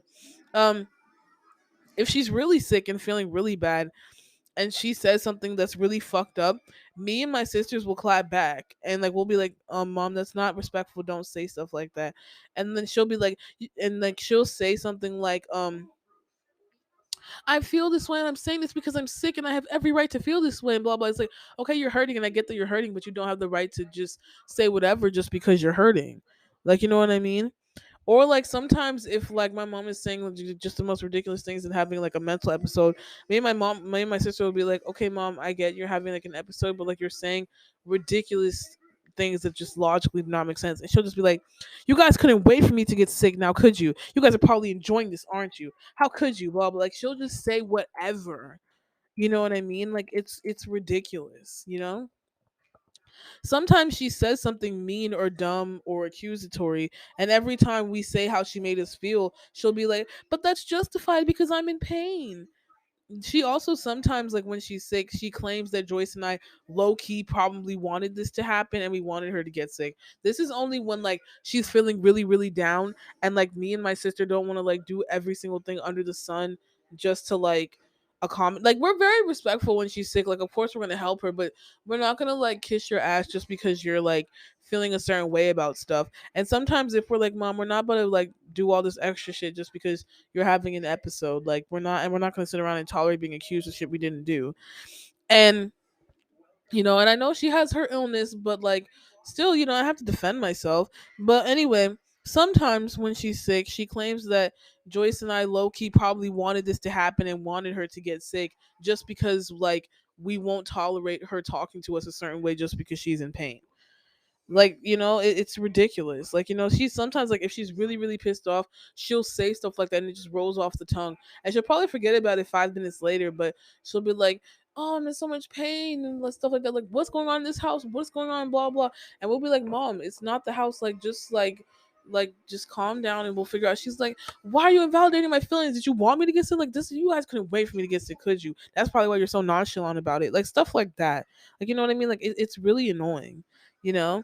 And also sometimes she has muscle contractions, and as opposed to blaming it on something that makes sense, like, oh, maybe I didn't stretch today, or maybe like it's something that is going on with my muscles or something like that, she'll blame it on something irrational. Like, she'll blame it on like her clothes she wore during the muscle contraction, and then she'll throw away the clothes. Or she'll blame it on the brand of water she drinks, so then she'll change water brands, like I talked about before, like all of that. You know what I mean? Like, it's like, go like, water does not cause muscle contractions. Like, what are you talking about? And sometimes when she's sick, like, she says toxic things to the point where she says toxic things and just does toxic behaviors to the point where I just avoid her completely. Like, it's not even worth it. And I mean, not to invalidate her pain, because if someone is sick, then they deserve to be taken seriously. But after a muscle contraction or after she's in pain, every time she'll say something like, I felt like I was going to die. I was going to die. My life was going to be taken away from me. My muscle contraction was going to split my feet into two. She's been saying that all the time, for like every time she has a muscle contraction, for like 7 years at this point. But it's like, you say that all the time, and it's been 7 years, and like, you've had like muscle contractions and stuff over these 7 years, but you say that every single time, and you're still alive. So it's like, how can we take you seriously, you know? And it's like, I mean, I take her seriously when she's in pain. Like, I'm not a medical person, and I don't think that you should ignore symptoms and stuff like that, and ignore symptoms of like a medical issue. But like, how can we like take you seriously if this always happens and you're like, I felt like I was gonna die, and like, you haven't died, like, like you're very much alive, you're very much like very alive. So it's like, how can we take you seriously, you know? Like, I mean, I take her seriously when she's in pain. I'm sure muscle contractions cause lots of pain, I get that, but like, still, she always says to take it seriously, and that, like, she's gonna, like, and I do take it seriously, but she always says she's gonna die and stuff like, that's ridiculous. Like, that, you're not gonna, like, you're doing just fine, okay? It's like, every time she gets sick or has an intense muscle contraction every couple of months, she eventually after the fact gets better and clearly did not die. So you've been complaining that you're gonna die, and yet you're still alive. So yeah. And also, we always tell her to go to the doctor, and she goes to the doctor every now and then, but a lot of the time she doesn't go to the doctor. And the reason why she doesn't go to the doctor is because she claims that the doctor is not needed because the source is like in the house somewhere, like the source of what's causing her to get sick or causing her to have muscle contractions and shit like that. She thinks it's some bacteria that's in the house that's making her sick, or and she thinks she can find the source in the house, which is why she doesn't go to the doctor a lot of the time. For example, with the mattress thing and how she claims she feels needles poking her, we suggested to go to the doctor to see what that sensation is. And she said, oh, I don't need to because the source of the pain is in the mattress. So let me just change the mattress. Or when we tell her to stop washing her feet with bleach, and we tell her that if she's seeing rashes on her feet, that she should go see a dermatologist about that, she'll say, well, why do I need to see a dermatologist if I can just use bleach to kill the bacteria? That's what she says. It's so hard to see her get a doctor. And then not only in addition, and that isn't it, like, that is a part of like her schizophrenia, is that she believes irrational thoughts. But another thing, considering the fact that she is a registered nurse, sometimes, like, that phrase that like it's impossible to get like a health professional to see another health professional. Like, it's impossible to get a doctor to see a doctor, to get a nurse to go see a nurse. Like, you know what I'm saying? Like, I don't know, maybe that's what it is. But also, like, it has to also do with, her irrational thoughts and her paranoid thoughts and stuff. And of the little amount of times that she does go to the doctor and the doctor prescribes her medication, she stops taking medication like 2 days later because she claims it's not necessary to finish the entire prescription. She also says the medication is not necessary, or it doesn't work, or it makes matters worse and stuff like that. Like, it's so annoying. And like, I feel bad for her, but how can I feel bad for someone that refuses medication and refuses help from the doctor? I can't feel bad for people who don't want to help themselves. It's like, how do you hate the problem but also hate the solution? But her schizophrenic brain doesn't view it that way. She thinks the problem is in the house and the solution is trying to get me or Joyce to stop doing something that isn't even that serious or something like that. Or even though we didn't do anything, like she claimed, like she thinks the solution is trying to get us to possibly stop doing something that could be possibly causing it, or to like wipe down chairs with cleaning supplies, or use bleach to clean her feet, or rubbing alcohol to clean her face and her nose. Like, that's what she thinks the solution is. But if she were to just take her medication, then it wouldn't she would not feel that there were those sensations or like those things anymore. Like, if you actually took like, like if you actually took like legitimate approach, you wouldn't have to deal with this anymore. You know what I mean? The doctor is there to help her, but she refused to acknowledge it. So, yeah. And also, sometimes I think her schizophrenic brain trains her to think that certain things are bad for her. So it ends up like physically hurting and physically being bad for her. Like, it's like a self-fulfilling prophecy. Like, her brain trained her to feel this way, and so she ends up actually feeling those sensory delusions, or like those touchy like delusions where she feels like something's itching her or poking her. Like, it's like her brain tells her that her comforter under the bed makes her feel a poking needle sensation. So she ends up feeling the poking needle sensation when she goes under the covers, which is why she sleeps on top of the covers on a yoga mat. Like, she literally sleeps on a yoga mat on top of the covers. It's like a self-fulfilling prophecy. She thinks it in her head, so it starts manifesting and she feels it on her body, you know?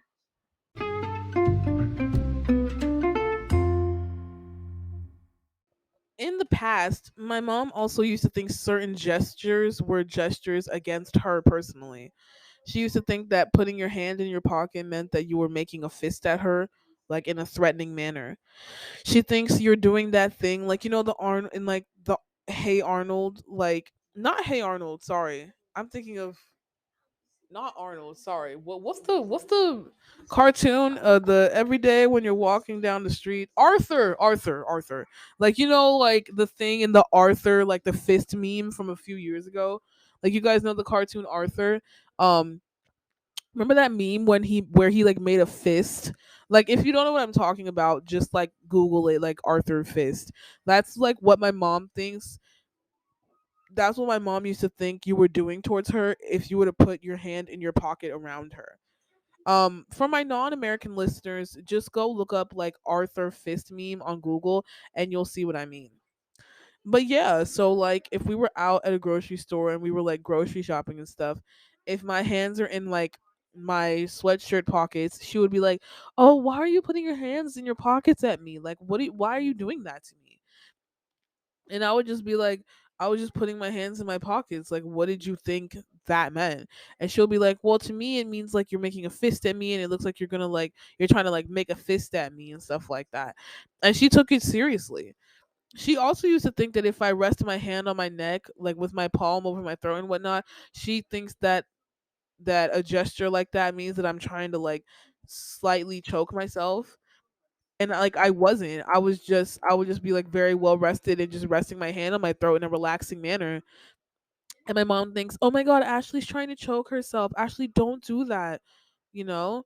And like one time when I was 16 and I was looking for my first job, and all the jobs I applied to online didn't call me back at the time. So I was looking at in the newspaper for a job ad. Cuz remember back in the day, like, I mean, this is way back, but like obviously, like when I was 16, what year was it when I was 16?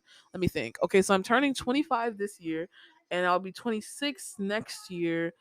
And so that means that if 26 next year in 2023, then that means 2013 I was 16. Okay, so around 2013, obviously, the digital age had taken off at that point, but like people sometimes put like job ads and stuff in the newspaper and whatnot. So like I would like I took the newspaper, one day, and yeah, like I went outside on my porch to pick up the newspaper, and then I went upstairs and brought the newspaper to my room, and my mom accused me of reading things in the newspaper that was trying to conspire against her or plot against her.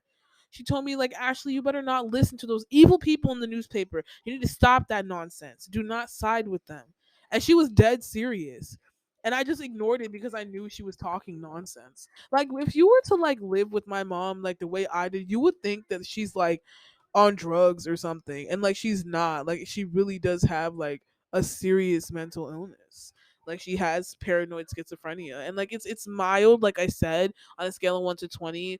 It's probably, what did I say before? A 6, I think. I'm pretty sure it's around a 6 or so. Sometimes it can get a little bigger than that when she's having an episode, but it's not as bad as others, but it's still evident and prominent that it is there, you know um and when I was younger, around like 16 or so, in addition to all the other paranoia she had at the old house in Bowie, there was another paranoid thought that she had that used to really piss me off. So if you're on your phone and your phone is in your hand and is pointed towards her, such that like in the position of like as if you're trying to take a picture of her, but not actually taking a picture of her, just using your phone, and the phone is positioned such that it's in like her direction, then she thinks that the phone will transmit a certain type of bacteria to her phone. And she thinks the bacteria will make her bladder weak or that she'll get sick from it. So if you shield, so like you'll see her shielding herself from your phone if you're using your phone and it's pointed to her, towards her, or if it's in her, or if it's like towards her direction, because she claims like she doesn't want the bacteria transmitted to her from your phone. Like if you're using your phone because if you're using your phone because she doesn't want bacteria transmitted or whatever, like she'll like shield herself. And sometimes in the past she's even said like, do not point your phone at me, stop pointing your phone at me. Like seriously, like sometimes just being on your phone around her in the past was enough to get her schizophrenia triggered. It's so annoying when she takes, certain gestures and she interprets things that don't even have a meaning and give it a meaning. Like she'll take any gesture that isn't even that serious and make it mean something, and it's just so delusional. And also, like I said before, usually she can tame it and mask it and not get too crazy in public, except for that 7-Eleven incident. But sometimes like it has subtly and slightly showed off, in like she sometimes has slightly and subtly showed off like different signs of her schizophrenia in person and around others. So here's like some examples. One time, I went to this amusement park with my mom and my sister and my 12-year-old cousins, and on the drive there, my cousins were texting on their phones. And my mom had to use the bathroom on the drive there, so we stopped at a gas station so my mom could use the bathroom. And my mom said in the car that her bladder is weak and she had to use the bathroom because the cousins kept using their phones, and their phones are transmitting bacteria to my mom, and my cousins' phones are hurting her. My sister shut that down in the car very quickly. I mean, my 12-year-old cousins didn't even pay any mind to it. I guess they were like really busy on their phones and stuff and didn't really like, they kind of tuned out, so they didn't even question it. But my sister shut that conversation down ASAP. She also did the same thing when she visited my roommate in college once, and she said, stay focused, stay healthy, and remember, don't always do all the texting. And me and my roommate thought she meant it in like a motherly way, like, oh, stay focused, ladies, don't stay on the phones too much, good luck with this semester, stay focused. But my mom confided me later that in the day, that when we were alone and we were not next to my roommate anymore, she confided me later in the day, when we were just by ourselves, that she told me and my roommate that because she didn't want my roommate to transfer bacteria and make me sick when my roommate was using her phone. And another time during Thanksgiving, when all of our family was around in the house, my other cousin took a picture of the food that we had during Thanksgiving, and my cousin's phone was pretty close to the food. And my mom did not like that at all. At all. Like she yelled, like, hey, do not do that. Seriously, do not do that. And my cousin was so embarrassed and she stopped ASAP. And me and my sister had to tell our mom not to yell. And we told our cousin, like, please don't mind her. We're so sorry. Like it was so embarrassing for my mom's schizophrenia to like flare up like that in person. And it's so annoying when she takes gestures that don't mean anything and she makes them into like there's something, like, usually she can cover her schizophrenia, but sometimes it comes out in real life. And I mean, it's rare that that happens, but it has happened. And yeah, sometimes her like sometimes her paranoia comes out of nowhere too. Like, me and my sister could be talking to each other casually, and my mom will randomly assume that we're talking about her, like out of completely nowhere. Like, one time, me and my sister were talking about an Animal Planet video we saw, and we were discussing giraffes, and we started laughing, and my mom was started stroking her neck, and she said, "My neck isn't even that long. Why are you comparing me to a giraffe?" That seriously hurt my feelings. And me and my sisters were like, "We literally were not even talking to you. We were laughing at an Animal Planet video we saw, and we were laughing at a giraffe. Nobody was talking about you."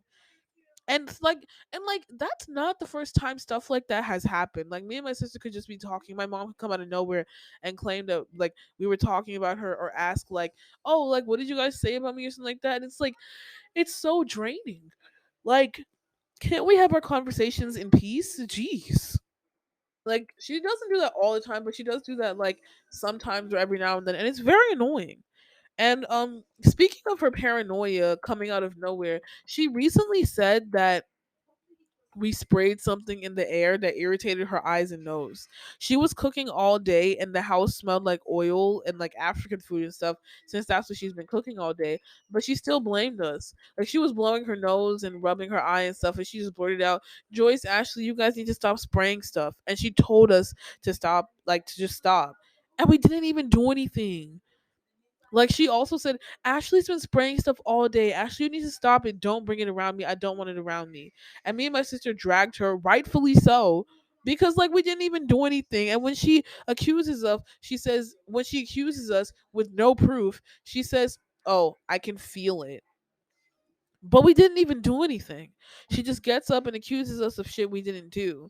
And I actually recorded the audio of her accusing us of this. And I'll put the audio of her accusing us of that later in the podcast. Actually, you know what? There's a lot of stuff that I've recorded when she's having her mentally ill episodes.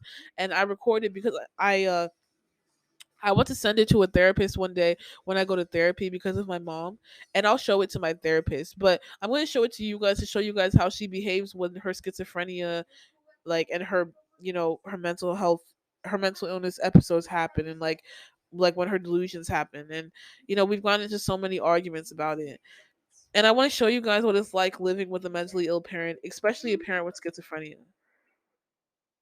um in addition to the things she's accused us of, okay, so you guys know how like she has that thing about her and phones, right? One time I walked past the washer and the dryer in the house when I was on my phone, and she was like, "What are you doing?" And I was like, nothing." And she was like, "Well, okay, I hope my laundry is okay." And by her saying, "I hope my laundry is okay," it insinuates that I could have like done something to it, and I didn't do anything to it. That's why I said, like, "Mom, I didn't do anything. Why are you saying that? Stop accusing me. That's really mean and that's really hurtful." And we really got into it that day. Like, because like, what? Like, I didn't do anything. Like, what are you talking about? And I try to remember, like, okay, it's her mental illness, it's her mental illness, but like, it's hard, it's tough, and it's frustrating. Like, why do you keep accusing me of stuff? And like, she always has paranoia with her clothes. Like, she's even thrown away her clothes after having a muscle contraction, like I talked about earlier. She always says her clothes, like some of her clothes make her skin itch and her clothes are making her sick. But she doesn't even use dryer sheets when she does laundry because she thinks the dryer sheets will do something to her clothes. So I think her clothes end up being drier, like prickly, because of all the friction and materials, and her clothes start to build up. Like, you know how like that friction in the clothes start appearing when you don't use dryer sheets and they stick together and stuff. I think that's what it is. I think that's what she's feeling, and she's blaming it on like the clothes and stuff like that. Or maybe it's another sensory delusion. You know what I mean? It's another like delusion that she's having, well, with her senses in regards to like her touch, like how it's like affecting like how it feels on her skin and stuff. Maybe it's another delusion. I don't know. It could be another sensory delusion, because how are clothes like prickling you? Like, they don't have needles. Like, what? One time there were like construction people that were doing construction on our roof, and they were fixing something in our roof.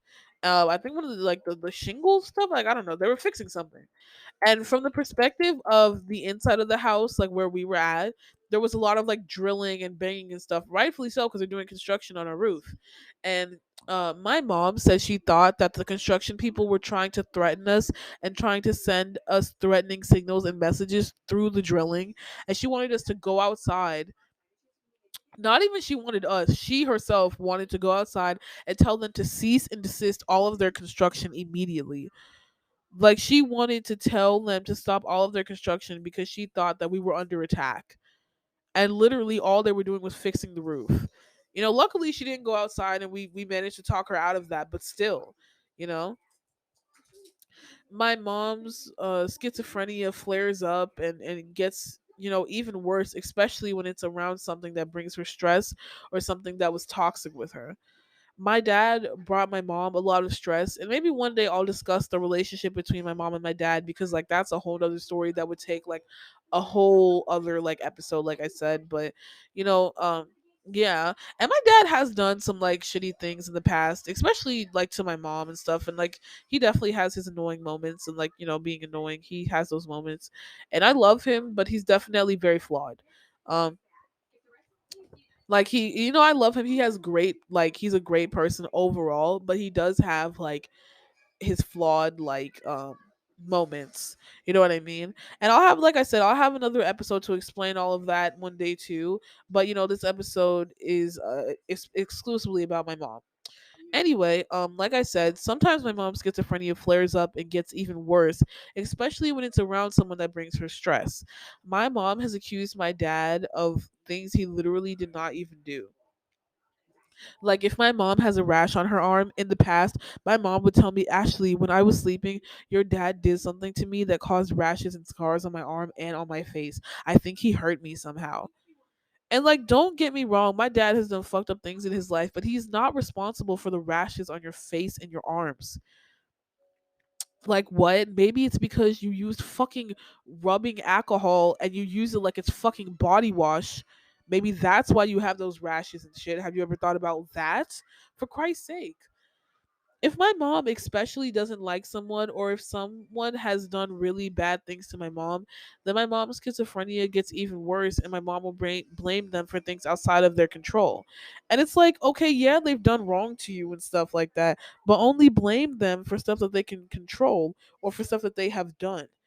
Don't blame them for stuff they didn't do, let alone stuff that doesn't even make sense.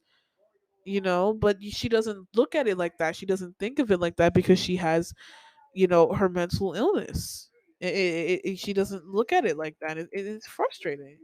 And like another like thing, right? So my dad's sister is my aunt Meredith, and my mom and my aunt Meredith have gotten into arguments from time to time.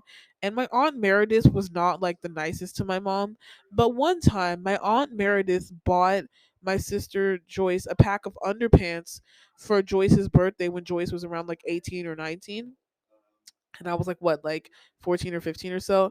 And mom said that Aunt Meredith bought Joyce these underpants because Aunt Meredith is trying to recruit Joyce into prostitution on Facebook. Like she thinks that my Aunt Meredith bought Joyce underpants for her birthday because Aunt Meredith is trying to recruit Joyce into prostitution on Facebook. My mom said that Aunt Meredith is trying to make Joyce an online prostitute, and my Aunt Meredith is going to make her an online prostitute on Facebook, and my aunt is buying her all this underwear in order to prepare Joyce for seeing her clientele of like horny guys that she met on Facebook. Like my mom dead ass believed this at one point. And when we asked her, like, Mom, what are you talking about? Like, how do you know that? What are you saying? She'll say, My brain told me. That's what she says. Another time, my mom couldn't find the keys for her car in order to go to church.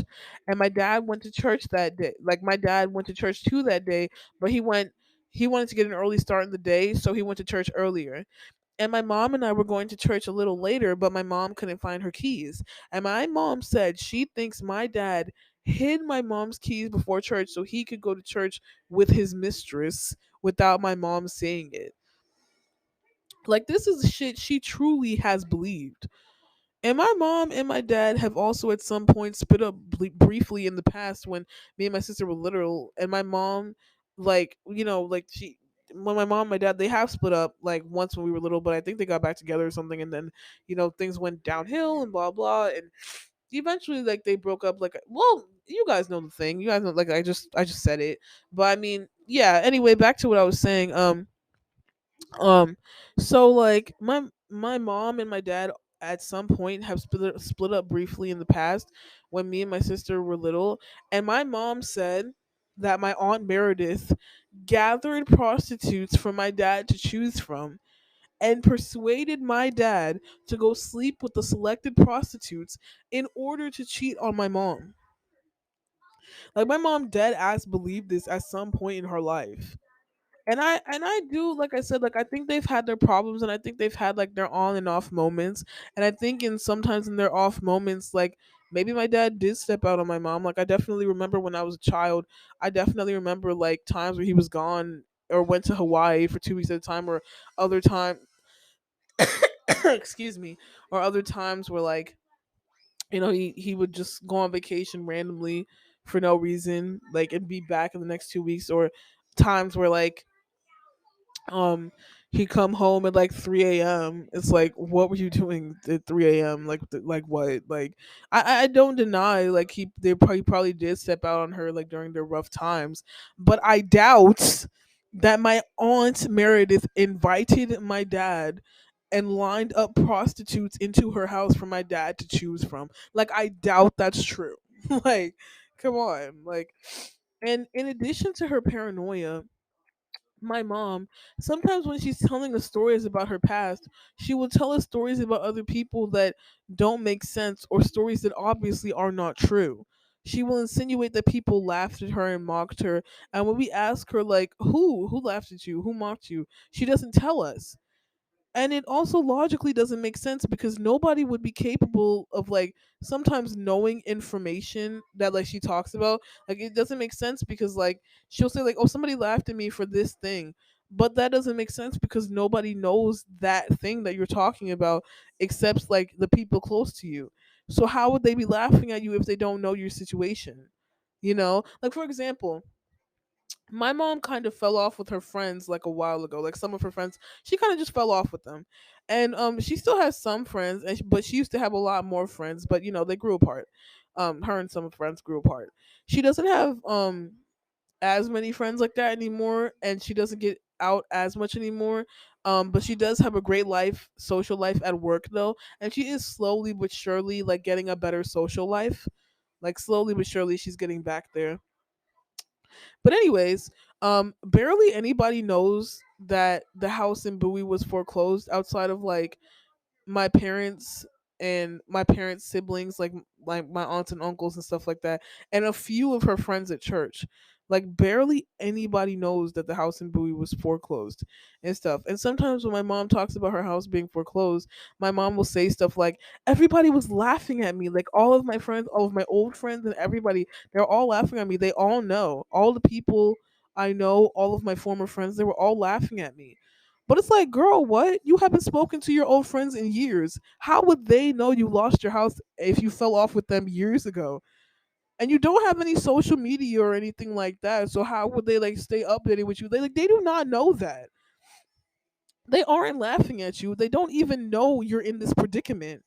Like, how can they know that? Like, what?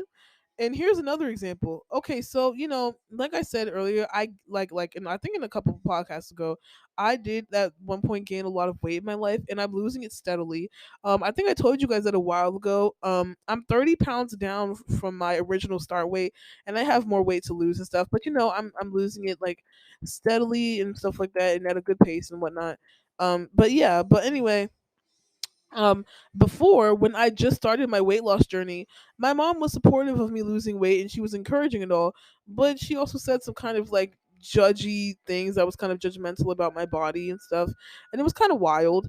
So when I was just about starting my weight loss journey, I was at my heaviest weight, and my mom told me that I don't know why she said this. I think she was having an episode, but she told me that my heaviest weight is a disgrace to her as a healthcare professional, because she said that people at work are laughing at her and saying, quote, how can you work in healthcare and your daughter is so unhealthy? Your daughter is quite overweight and she's pretty unhealthy. And how could you let your daughter's weight and health spiral this much out of control if you're literally a healthcare professional?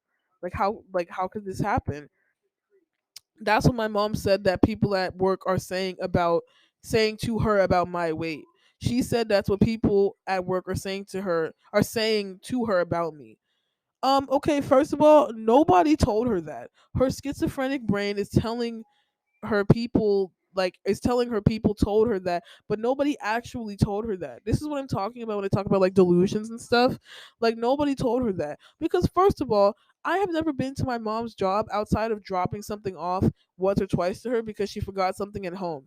And even if I did, I stayed in the car and she comes outside of the curb to pick up something she forgot. So none of your coworkers have ever seen me. I've never gotten out the car when I was at her job, so how could they have seen me? How could they have seen my weight at the time? Like how could they have seen me? You know? And also they never have seen me before I gained weight. So it's like because they didn't see me from years ago when I was still like when I wasn't as big as I was before. So they've never seen me before I gained this weight. So how would they have known how much weight I've gained to then be like, "Oh, your daughter let herself go?" Like what point of reference would they have had to have seen me before and then see me now to know that I gained as much weight as I did? Like they've never seen me before. That makes no sense. So who could have been saying that? Like you know what I mean? Like so I asked my mom, who's been saying that? And she couldn't answer the question. She just said people have been saying that and that's not true. It's just her delusions again. She's just having delusions because nobody has said that in real life. So yeah. And because of this, sometimes I don't know what to believe. I don't know when to believe her when she tells me stories about other people. I mean, don't get me wrong. Like, I believe her and her feelings are valid. And I do believe there are times where people were being kind of rude to her, especially her old coworkers at her old job. Like, about 90% of the time, I think she's telling the truth and venting about the hardships and the difficult people in her life. But there's still that 10% of the time where I truly ask myself, how much of the stuff you tell me is real? Or are you just telling me, like, your skewed, tainted version of the reality of the situation? And you're telling me, like, your interpretation of the situation. You know? Like for example, right? One time my mom and I were at this clothing store and there were really narrow walkways at the store and my mom was standing in front of the shoes and they were walking and like there's this lady and she was walking from behind my mom and she walked past my mom in order to put some shoes back she had to like just the way the store was positioned like the walkways were kind of narrow so like the lady passed my mom and mind you like I said there's really narrow walkways in the store so she was pretty close to my mom and then the lady put the shoes back. I saw this entire thing happen and then while me and my mom were on our way leaving the store my mom like privately whispered to me, I can't believe that lady just pushed me out the way like that in order to put her shoes back. Like why would she do that and stuff like that and like it's just like what, that lady did not even touch you. Like I saw this entire encounter and that lady was not rude to my mom and did not push her at all. She was just really close to you because like there were narrow aisles in the clothing store. She did not touch you at all and she definitely didn't push you. She didn't put her hands on you. Like, but my mom will say shit like that. See how I told you what happened and how like my mom will see what happened and then interpret it to be a certain way and she won't tell you like what happened. She'll tell you what she interpreted. Like you see what I mean? That's why sometimes I'm like, is she telling me the reality of the situation or is she telling me like her skewed, tainted perspective of the situation and like what she interpreted? Because like imagine if I wasn't there that day and it was just her at the shopping mall. Imagine if she came home from the shopping mall and she was like, "Oh my god, Ashley, you won't believe what happened at the shopping mall today. Some lady pushed and shoved me out the way when she was trying to put her shoes back on the rack." Like, I would have believed her and I would have been like, "Oh my god, I'm so sorry. Like that's so sad. That's so crazy. Like why would she do that?" But I was there to physically see what happened and that simply just is not the reality of the situation. But her perception of reality is tainted due to her schizophrenia, and she believes irrational thoughts and believes delusions. Her reality just isn't. isn't like her the lines between reality and what's not reality is very skewed for her. So it's like sometimes I ask myself, like, if you can lie about instances like this, then what else are you lying about? What else has happened in the past that you're not exactly telling me, like, what happened exactly in the situation, and you're telling me what you interpreted the situation to be, and you're telling me like your distorted reality version of the situation. Like, what am I to believe? And I believe her most of the time, but other times I think it's her schizophrenia talking. Usually, like sometimes, like usually because I know her so well, I can pick apart the parts of the story that is true and realistic versus the parts where like she's having delusions and it's her schizophrenia talking. I can usually pick it apart. And like I said, her schizophrenia flares up or gets even worse when she's around people that bring her stress or people that are toxic with her.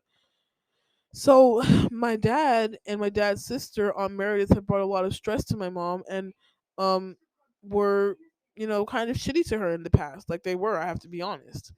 But like I said, like, the stories about my mom and my dad and their failed marriage and my dad's sister doing shitty things and being mean to my mom is a whole nother story.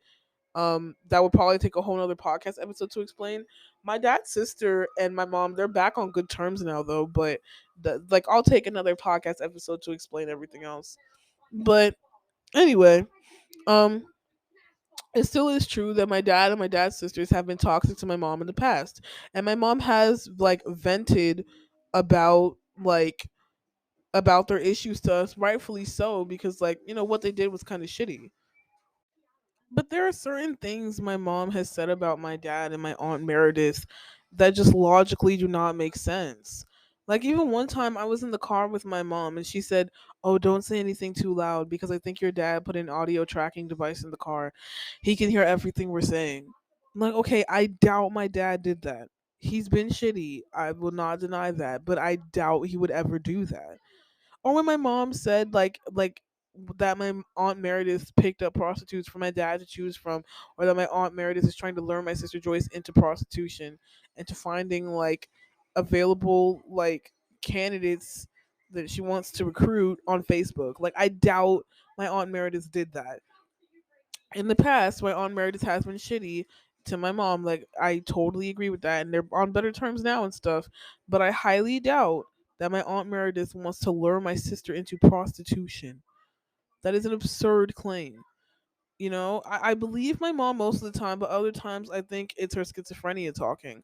Usually, like I said, because I know her so well, I can pick apart like the parts of her story that is true and realistic versus the parts where she's having delusions and it's her schizophrenia talking. I can usually pick it apart. And another thing is my mom excessively talks to herself. Like, I mean, we all talk to ourselves. Like, even I do. We all talk to ourselves, but she excessively talks to herself. Like, she does it excessively. And also, if you get into a toxic conversation with her, she will stop talking to you and will continue to talk to herself with you there and will continue on the conversation and just talk to herself. Like, if we tell her, "Mom, stop that. That's not nice. That's not true. Stop being mean and hurtful. Please stop this conversation."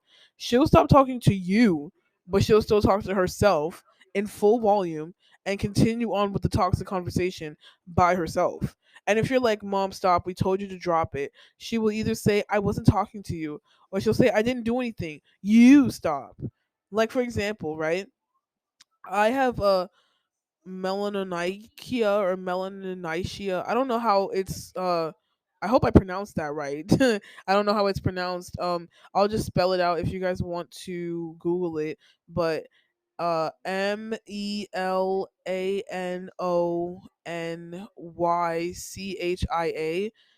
melanonitia. Yeah, so basically if you look it up, melanonitia is basically this condition that really could happen to anybody, but it mainly happens to black people. And it's when the melanin in your skin seeps into your nails, so you have like this dark line on some of your nails. You guys can look it up if you want. Like I said, it's called melanonitia. Melanonychia.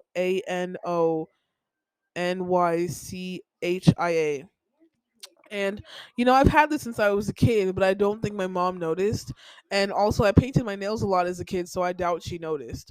So I was showing my mom something the other day, and I think it was like something from the mail or something. And she was like, "What's that on your nail?" And I was like, "Oh, it's a dark line on my nail." And I looked it up. It's called melanonitia, and it's just when the melanin in your body seeps into your nails. It's pretty common in black people. And she was like, no, this house has bacteria and the bacteria seeped into your nails. That's why it's there. You didn't have that as a kid, because if you had that as a kid, I would have noticed that. And I said, well, you probably didn't notice it because I painted my nails so much as a kid, but it's literally been there since I was a kid. Like, I remember being in kindergarten and seeing this stuff on my nails. Like, I know it's there. And she was like, nope, nope, nope, nope, no, that is not true. There is bacteria in this house, and that's why it's in your nails. Like, she didn't even believe you when you tell her where something came from. Like, she doesn't believe you. She'll believe what her schizophrenic brain told her. So anyway, when she gets like that, I'll be like, "Mom, I really don't want to hear this. I don't want to deal with this. Please stop. Like, just stop." And I walk away from the kitchen where she's at, and I go and sit in the living room, like 6 feet away. Even though I'm done with the conversation with her, she'll be in the kitchen saying stuff like, "There was so much bacteria in this house, and it's hurting my kids. It's hurting my family. This is not okay. We need to get out of this townhouse. We need to leave. We are not safe in this home." And Ashley's nails did not come from that. They have never been there before. It is not true that she was there since she was a kid. Like, that's simply not true. It came from bacteria. Like, that's not true. Now, mind you, she's saying this in full volume, not even whispering and mumbling to herself. She's saying this in full volume, and she's saying this like 6 feet away. And she knows that you are listening, and she just keeps talking about it. She just keeps going. Sometimes she keeps going on for like 15 to 20 minutes, even though she's talking to herself. Even though, and like she's talking to herself about it, even though you respectfully told her to drop it and stop talking about it. But no, she keeps talking about it to herself, quote unquote, knowing that you're like 6 feet away, and yet she still talks about it loud enough for you to hear it. And if I say, "Mom, stop talking about it," she doesn't even care. She'll just keep going if she wants to. And sometimes she stops if you get really loud with her and you're like, "Mom, stop it. Stop." Like, sometimes if you get really loud with her, she'll stop. But even still, it's so annoying. So then I'll just go upstairs to my room to take myself away from the situation. My mom's mind is so scattered when it comes to thinking. Like, it's disorganized thinking, and it's disorganized speech, and disorganized thinking and stuff, and like stuff like that. It's all symptoms of schizophrenia. Like the disorganized speech, the disorganized thinking, all of that. It's all symptoms and effects from schizophrenia. And schizophrenic people have really unorganized thoughts. And since she has unorganized thoughts and disorganized speech and thinking, she's a very impulsive talker. She doesn't think before she speaks. She just impulsively blurts out anything that comes to mind, and she has no filter sometimes. And like, sometimes she just comes downstairs and talks so much nonsense, and she doesn't even care. Like, me and Joyce will be chilling downstairs, and she'll come downstairs to like eat breakfast, and she'll look at the milk or the water, and she'll say like very loudly while talking to herself. Like, she'll be talking to herself, but she'll say it loud enough for us to hear. She'll be like, "Ew, what is that? Ew, something is in the milk. There's bacteria. Ew, I need to remain safe." And like, she'll be talking all loud and stuff, and like, it's so annoying. And she's talking like 5 feet away from us. It's so annoying.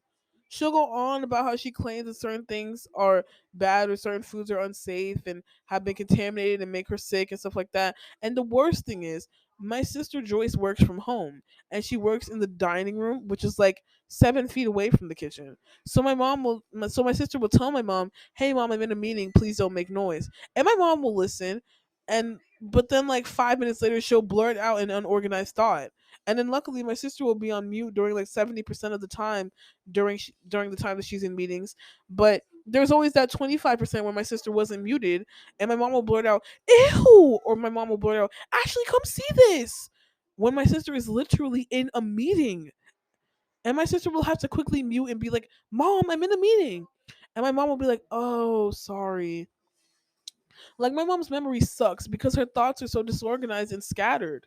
It's so annoying and frustrating. Like, she's an impulsive talker. You know what I mean? Like, she can't even remember for 5 minutes that Joyce is in a meeting. Like you don't have like she just blurts everything out. And luckily she's gotten better at this. Like she doesn't like make too much noise if somebody's in a meeting anymore. But that was a big issue, like especially like at the beginning of like last year, and that lasted for some time, I think, like throughout the year. But now she's like a lot better at remembering that we're in a meeting. But before, like she would like forget like 50% of the time if you told her. Like it's so annoying. It was so annoying, like, you know what I mean.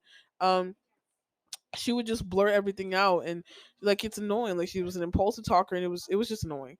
But luckily my sister has meetings usually in the morning before my mom even comes downstairs for the day, and so my mom isn't even around to disturb my sister Joyce, even though my mom doesn't do that anymore. Luckily my sister has her meetings in the morning before my mom even comes downstairs.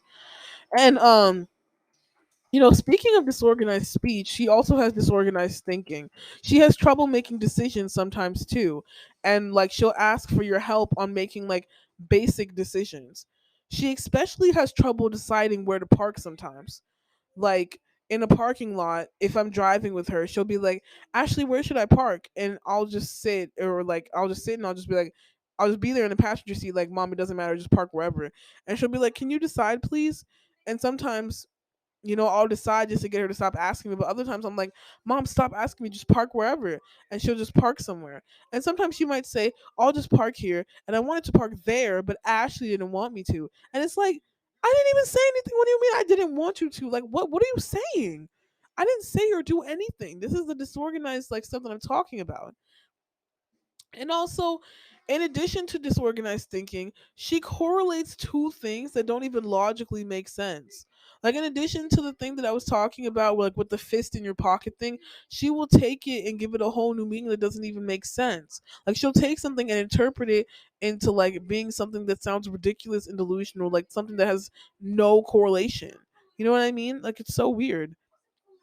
Like one time, I fell asleep on my bed after showering without putting my clothes in the hamper because I was just tired and I was like, okay, I'm gonna go to sleep. Like I didn't even have time to put my clothes on. I just fell asleep after showering and I didn't put my clothes in the hamper.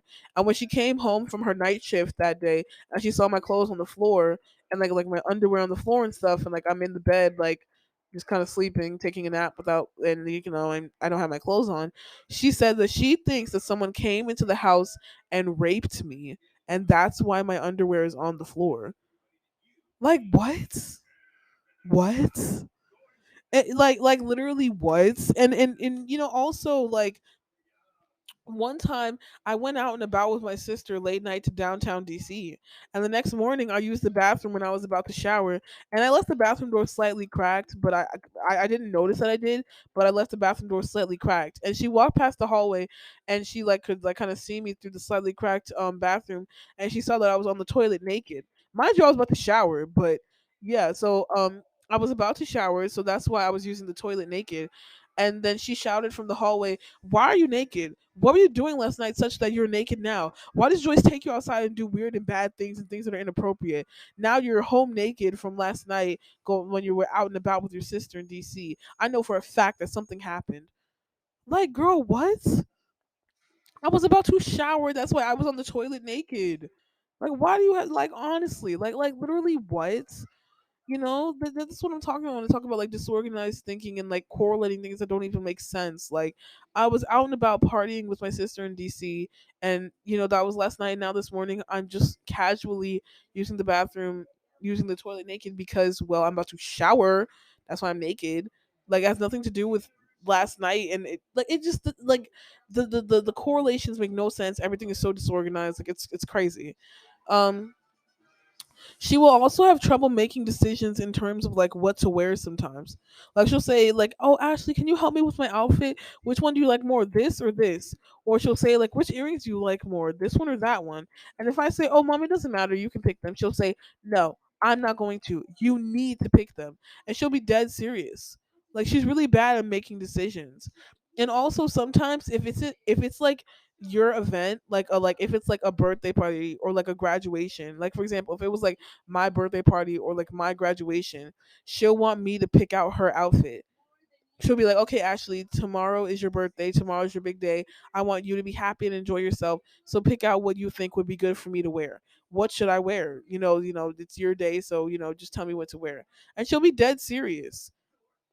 Like, girl, why do I have to pick out what you want to wear on my birthday? Why would what you wear affect me on my birthday? Like, what? That doesn't make any sense. Like, she's so indecisive sometimes, and she needs help choosing basic things sometimes. Like, and it's just wild. You know, sometimes me and my sister tell our mom off, rightfully so, because sometimes she deserves it. Just because you've been going through a lot, or you have mental health issues or mental illnesses, does not mean, or you have a mental illness, does not mean that you shouldn't be held accountable for your actions. You deserve to be held accountable for your actions, regardless of whether you have a mental health issue or not. And my sister and I will check her every time she gets out of line, regardless of whether or not she's our mom, because wrong is wrong. And when we really sit down and tell her, "Hey, this made me mad," or "Do not do this again," she does listen, and sometimes she does change her behavior. I will say that. Like, I do want to like talk about.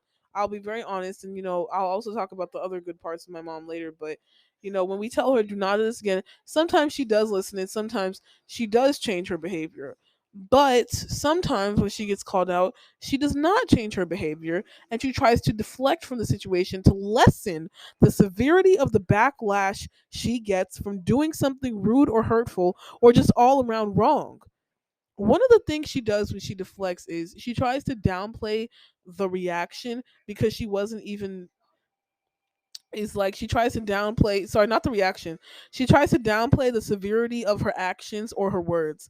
She does this to make it seem like you're over exaggerating in your reaction, because to her it's like she wasn't even being mean or hurtful like that. Like, for example, with the laundry thing, do you remember how she said, "I hope my laundry is okay," which like insinuates that I did something to it, right? I responded, "Mom, stop blaming me for something I didn't do. This is wrong. You're being hurtful and mean. I didn't do anything to you." And she'll be like, "No, no, no, no, no. I didn't say it like that. You just walked past and I meant it like, oh, I wonder how my laundry is doing. I was just saying stuff. I wasn't directing it towards you." And she literally, but like the thing is, she literally directed it towards me. Like, it's so annoying. Or one time, if she'll insinuate that like we did something to her and we didn't, but then we'll be like, and when I say we, I mean me and my sister. Like, if she insinuates that we did something to her and we didn't, we'll be like, "Oh my god, stop, mom, stop blaming us for like stuff that we didn't do." And she'll say, "But I wasn't blaming, I was just asking. I can't even ask about stuff in my own house. Like, what's that about?"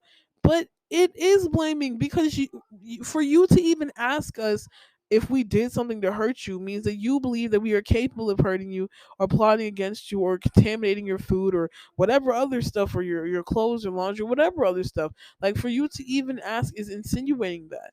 You insinuated it and you did blame us. Just because you were calling it asking and not blaming does not mean that it doesn't hurt. There are so many times she will remember the story wrong, or she will insinuate that or she will insinuate that we interpreted her the wrong way. When we say something like like she'll say something like, "Oh, I didn't mean that," or like, "Oh, that's not what I said." Like, she'll either remember it wrong or try to deflect, since she's receiving like backlash from me and my sister, rightfully so, because it was wrong. But she'll try to deflect because she's receiving backlash for the fucked up things she said. Like, for example, like another time, right? She wanted me to wake her up at 7 a.m. on the weekend so she could go do something early. So I woke her up in her room at 7 a.m. I went into her room and woke her up. By the time I left the room, she looked like she was awake. So I went back downstairs and watched cartoons and continued on with my like weekend morning. So 2 hours later at 9 a.m., my mom is upstairs and she yells at me, "Ashley, why didn't you wake me up like I asked? I told you to wake me up at 7 and I woke up at 9. This isn't fair. Like, why am I waking up at 9 right now? I overslept. This is not fair. Like, seriously." And I responded, "What are you talking about? I did wake you up at 7. I literally sat there and woke you up." And she said, "Well, don't just sit there and talk. You need to really shake me to wake me up. Why didn't you make sure that I was fully awake before you walked away? Like, I could have fallen back asleep. Like, you should have really stood there and really like did everything you could to really make sure I was awake." And I said, That's what she said, right? So then I said, I was like, you were awake when I woke you up. Like you were fully awake, your eyes were blinking and stuff. That's why I left the room. If you fell back asleep, that's on you. You were completely awake before I left the room. I literally made sure you were awake. You were awake before I left, and you personally just fell asleep after the fact. That's your fault. Like what? Like all the attitude she gave me, I gave it to her right back. She came on me at level 10, so I came back at her on level 11. Like I don't care. You bite me, I'm gonna bite back. So later in the day, when we discussed our argument that morning, she's like, I don't get why you yelled at me like that. All I asked was, oh, did you wake me up at 7? The only reason why I said it loudly was because you had the TV on downstairs when you were watching cartoons. So I didn't know if you were going to hear me. That's why I yelled. All I did was ask if you woke me up at 7. All you had to say in return was, yeah, mom, I woke you up, but it seems like you fell back asleep. You didn't have to get so loud with me, Ashley. And it's like, no, I got loud and attitudinal with you because you got loud and attitudinal with me first. And I told her that. I responded to her and I was like, Mom, the reason why I got loud with you is because you started yelling at me and catching an attitude with me and accusing me of something I did not do. And she said, no, I was just asking an innocent question. There was no need for you to get an attitude. The only reason I got loud is because the TV was so loud, so I was trying to talk over the TV. And I was like, no, it's not the fact that you got loud, it was your tone and your attitude. Like, I can understand if you had to get loud to talk over the TV, but you didn't say it like, hey, Ashley, hey, girl, yeah, so, I thought you were supposed to wake me up at 7, but it's 9. Like, I was just wondering if you wanted to wake me up. Like, hey, just like wanted to like let you know, like, just please let me know, sweetheart, stuff like that. Like, she didn't say that. That would be a calm tone, even if it was loud. Like, even if she was like, hey, Ash, blah blah, like it's like, hey, sweetheart, question. That would have been a calm and nice, respectful tone, even if she was loud. But it's like, mom, you didn't do that. You woke up and you were like, Ashley, why didn't you wake me up? You were supposed to wake me up at 7 and now it's 9. Like, that's how she said it. You had a rude tone, regardless of how loud you were, so I got rude right back. And even like and it's like she even said, oh, had you just explained that I woke up, but had you just explained that you woke me up but I fell asleep, then I wouldn't have gotten mad. But I did explain that I woke you up but you fell back asleep. I literally explained that. And my mom was like, yeah, you did explain that, but you were just mean for no reason. Like, I wasn't even like that. My mom will say stuff like that. And I said it in a rude way because you were being rude to me. And she was like, well, I wasn't being rude. I was being loud because I was trying to talk over the TV. And then I'll say, it's not you being loud, it's you being rude. And we go back and forth like that, and back and forth, and back and forth, and back and forth like that until I get exhausted and we drop it. Like, you guys see what I mean? See how, like, she tried to lessen the blow by being like, oh, I didn't mean it like that. So when I get an attitude back, it looks like I'm mad for nothing. She got rude with me, so I got rude with her right back. And when she sees how I'm getting rude with her and how I'm calling her out on that, she'll either remember it wrong, like how she was like, no, I didn't have that tone, it's just because the TV was loud, that's why I was yelling, and it wasn't the loudness, it was the tone. Or she'll say something like, oh no, oh, I never meant it like that, I wasn't even trying to have an attitude like that, blah blah. But it's like, no, you caught an attitude, and that's why I caught an attitude with you back. See how she tried to change the perception of her initial, like, approach. So when I respond back with attitude, it looks like I'm overreacting, right? So it looks like I'm overreacting when it was a completely normal reaction to her being rude to me first. Like, she will come at me on a level 10 and I in return will come at her on a level 11. And then when I try to talk it out, she'll try to be like, and then when we try to talk it out, like, she'll try to be like, well, actually, I didn't even come at you at a level 10. I actually came at you at a level 2, so your level 11 was completely unnecessary. But that's not true. You came at me at level 10, that's why I came at 11. See how she switches it to make it seem like I'm mad for nothing? Like, she tries to lessen, like, the initial blow to make it seem like when you strike back, you strike too hard or you strike for nothing. You know what I mean? That's one of the ways she deflects. Another thing she does to deflect from the time she was in the wrong is that she will say, oh, well, that was justified because I was sick, or something like that was justified because I was in pain. And remember, like I said, like, she is insufferable when she was sick, and she'll say stuff like that when she's sick and stuff. Like, she has done and said some of the most wild shit I've ever seen when she's sick or when she's in pain. Like, it's insane. She has blamed us for so much stuff that like we didn't do. One time she threatened to call the police on my sister when my sister didn't even do anything. Like she like sometimes her mental episodes have gone batshit insane sometimes. Like how and even in the past, like how I said, sometimes she's even like, "Oh, so you want me to be in pain? You just couldn't wait for me to get sick, now could you? You probably wanted this to happen." Like she's just crazy when she's sick, and as opposed to being like, "I was hurting and I'm sorry," she'll be like, "Well, that was justified because I was in so much pain. And I need to find out the source. I'm in pain. I'm in pain, and that's why I'm like this and blah blah." And it's like sometimes like she won't apologize for stuff like that, and it's annoying and frustrating and hurtful. Another way she will deflect is that she will fixate on your reaction more than what caused you to react that way. And if she does some stupid shit to me, like for example, right? Like she does this a lot. Like she'll fixate and be so fixed on how you reacted and be more focused on that than what caused you to react. If she does some stupid shit to me and I rightfully so pop off on her, she'll be like, "Ashley, I feel like you're kind of having an anger problem and you need to address your anger issues. Why do you get so angry over nothing?" And she'll be so obsessed with how I reacted, but she would not acknowledge what she did to me to get me to react like that. She'll be like, "Yeah, I said some things, but your reaction was kind of, was that even necessary? Like, come on." And it's like, yes, it was necessary because you got rude with me first, you know? Another way she will deflect is like she'll say, "Oh, I was just joking," when you react to something. And it's like, "No, you were not just joking. You were being rude." She does not need, like, she needs to not do that. It's so annoying. Like, one time she was sitting next to me on the couch and she got up and she slightly tripped over my legs. She didn't even watch where she was going. She just like got up and tripped over my legs. And my legs weren't even sticking out. They were literally like by the couch, like she just tripped over my legs because she was not watching where she was going. And then she was like, "Ashley, you did that on purpose. You're trying to trip me up on purpose." And I was like, "What are you talking about? No, I didn't. It was an accident. Do not accuse me of that." And she was like, "Okay, okay, stop. I was just joking. I was just joking. I was just kidding. I was just kidding." It's like once she sees that she's gonna get backlash for her accusations and for how she behaves, she does everything she can to lessen it so that she doesn't have to argue or face the backlash of her actions. And she was not just joking when she accused me of trying to trip her up. She was dead serious. And when she gets called out, she tries so hard to like lessen like the backlash. So she'll be like, "I was just joking, I was just joking, I was just joking." And it's like, "No, you were not just joking. You need to be held accountable for what it is that you said, you know?" The last thing I want to bring up in regards to how she deflects is when she finally loses the argument, she will say like, "I'm sorry," quote unquote, but sometimes she's very like authentic and real with her apologies. Sometimes if me and my sister really call her out on stuff, she'll apologize and reflect on her behavior and she won't do it again.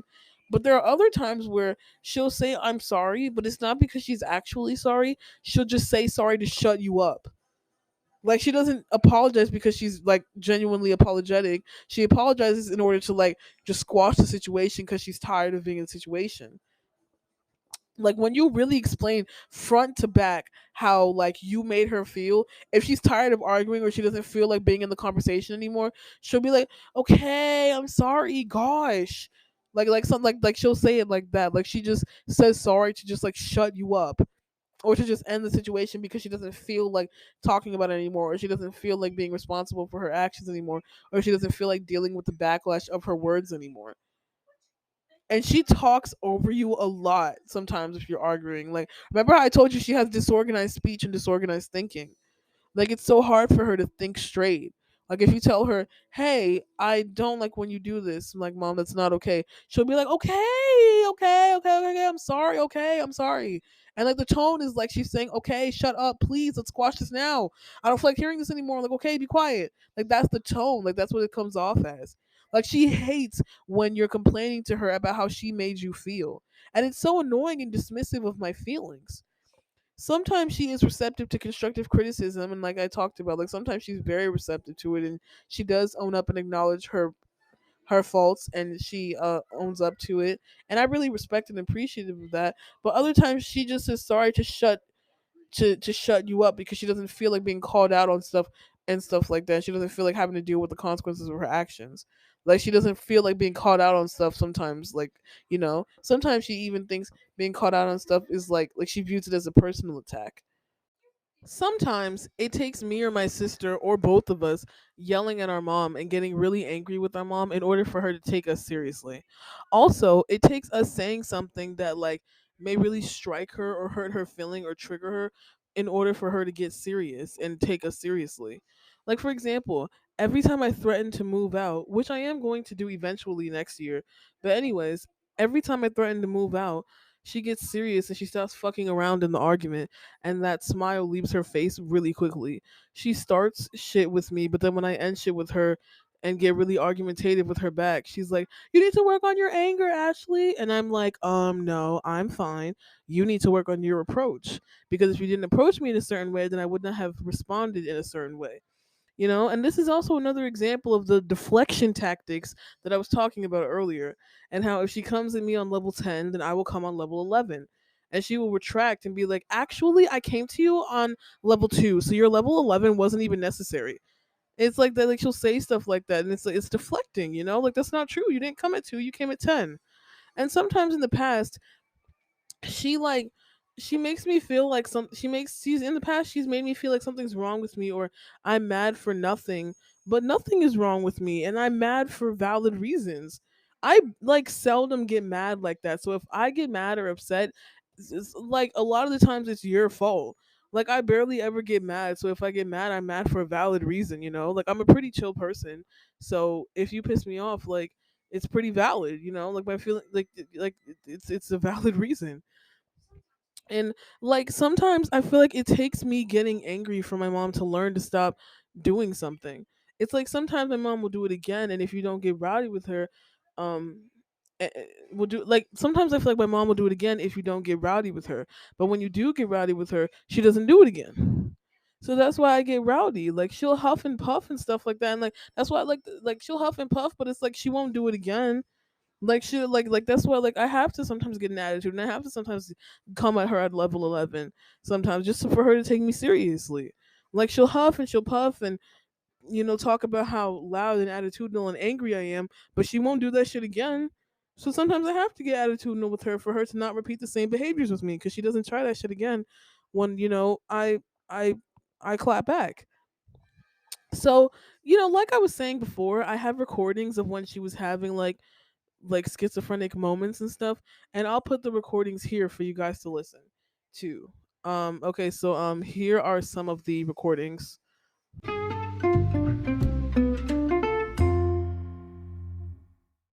Okay, so here's what the first recording is going to be about. So remember how I told you guys how my mom is really paranoid and stuff about bacteria in her food and stuff, right? And like the source of bacteria. So one time, my sister was about to eat, and my mom was about to eat too. So my mom put her food on the plate on the counter, and my sister wanted to add like I think some garlic or some spice or something to to like my sister's food. Like Joyce wanted to add some garlic to like Joyce's food or whatever, like to her food.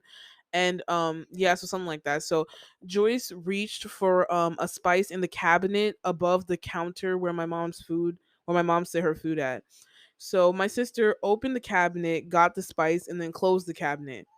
But the cabinet was above my mom's food, was above the counter where my mom laid her food at. And my mom is so paranoid that my mom started telling my sister that, oh, it's not okay for my sister to be doing stuff above her food and stuff like that. Like, but my sister didn't even do anything about like to her food. All she did was reach for something in the cabinet above, and like the countertop below the cabinet just so happens to have my mom's food. But that doesn't mean like my sister did anything. She just reached for something above it. You know what I mean? And so yeah, my mom started complaining about that. And you can like hear my mom and my sister going back and forth and stuff. Like my sister is just like, "Mom, just stop." And my mom, she's like in the kitchen, so like her voice is a little distant because it's like but it's because it's like 7 feet away, but you can still hear her being like, "Oh, don't do that over my food" and stuff like that. So yeah. Okay, I'm not gonna do this one. I was getting a spice. I'm not going to do this today. I'm not going to do this today. I'm not. I'm not going to do that. Like, I'm not doing this today. I'm not doing this today. I'm not moving anything over it, Mom. I'm not going to argue about this today. I'm not going to argue about this today. I'm not going to argue about this today. No, I'm not. I can just say, if you see somebody's food is open, do not do things over it. I wasn't moving things over. You did So I'm right not. here. I did not move anything. I didn't move anything, What did Mom. you do, Joyce? I got a spice. I didn't move Wait, anything. that's what it is. I didn't move I don't anything, like Mom. people Stop. talk about my Stop. home to that Stop. stuff. I worked so hard to get this to I'm here. not doing this, Mom. That's what it I'm is. not. You want to start talking like that? I'm not going to do that today. It can't always be you. I'm not going to do this. The second one I'm about to play is about my mom telling us why she thinks the brand of water bottles that we drink is not good. She thinks the water we drink are was like making us sick. She thought something was in the water bottles like or like not in the water bottles but something was in the water, and she was warning us to like not drink it. She said that she sees little particles in the water and she wanted to warn us not to drink it or something. I don't know. So it's like, okay, so you guys know how like she boils water because she claims the water gets rid of the bacteria, right? Like remember how I told you guys that? So she took a bottle and like she didn't boil it or anything. She instead like she instead just like took the water from the water bottle and put it into like her see-through hydro flask reusable water bottle, and she claimed that she saw bacteria in it. Literally, like she was saying stuff like, oh, I didn't even boil the bacteria out of the water and I'm seeing this stuff, so that's proof that it's dirty and stuff like that. Like that's what she said.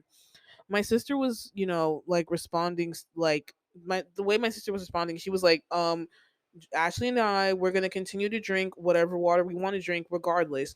Rightfully so, because it's like just because like my mom claims the water is like bad and has bacteria doesn't mean that's true, and that doesn't mean that just because my mom wants to stop drinking a brand of water bottles, that doesn't mean that like we have to stop drinking the water bottles as well. Like we can have our own opinions and stuff, and it's like it's like one of her delusions and stuff, but like it's just frustrating, like we can drink what we want.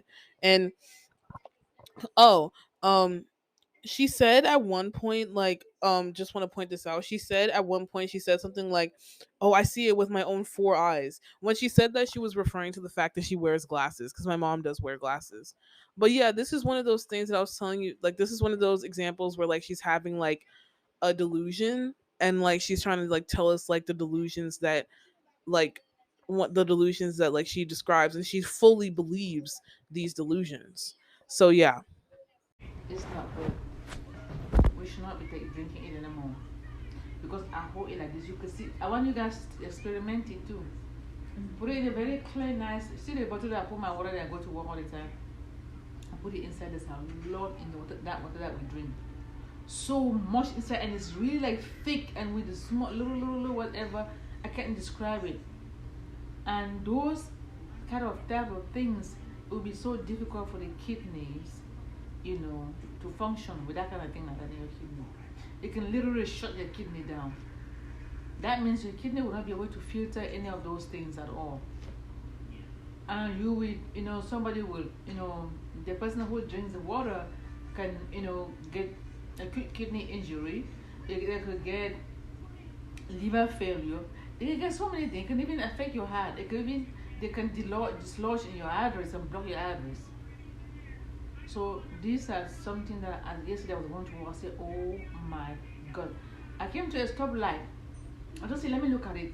I shake it. I saw this thick stuff like rolling inside. I said, what in the world is it? So much in that water.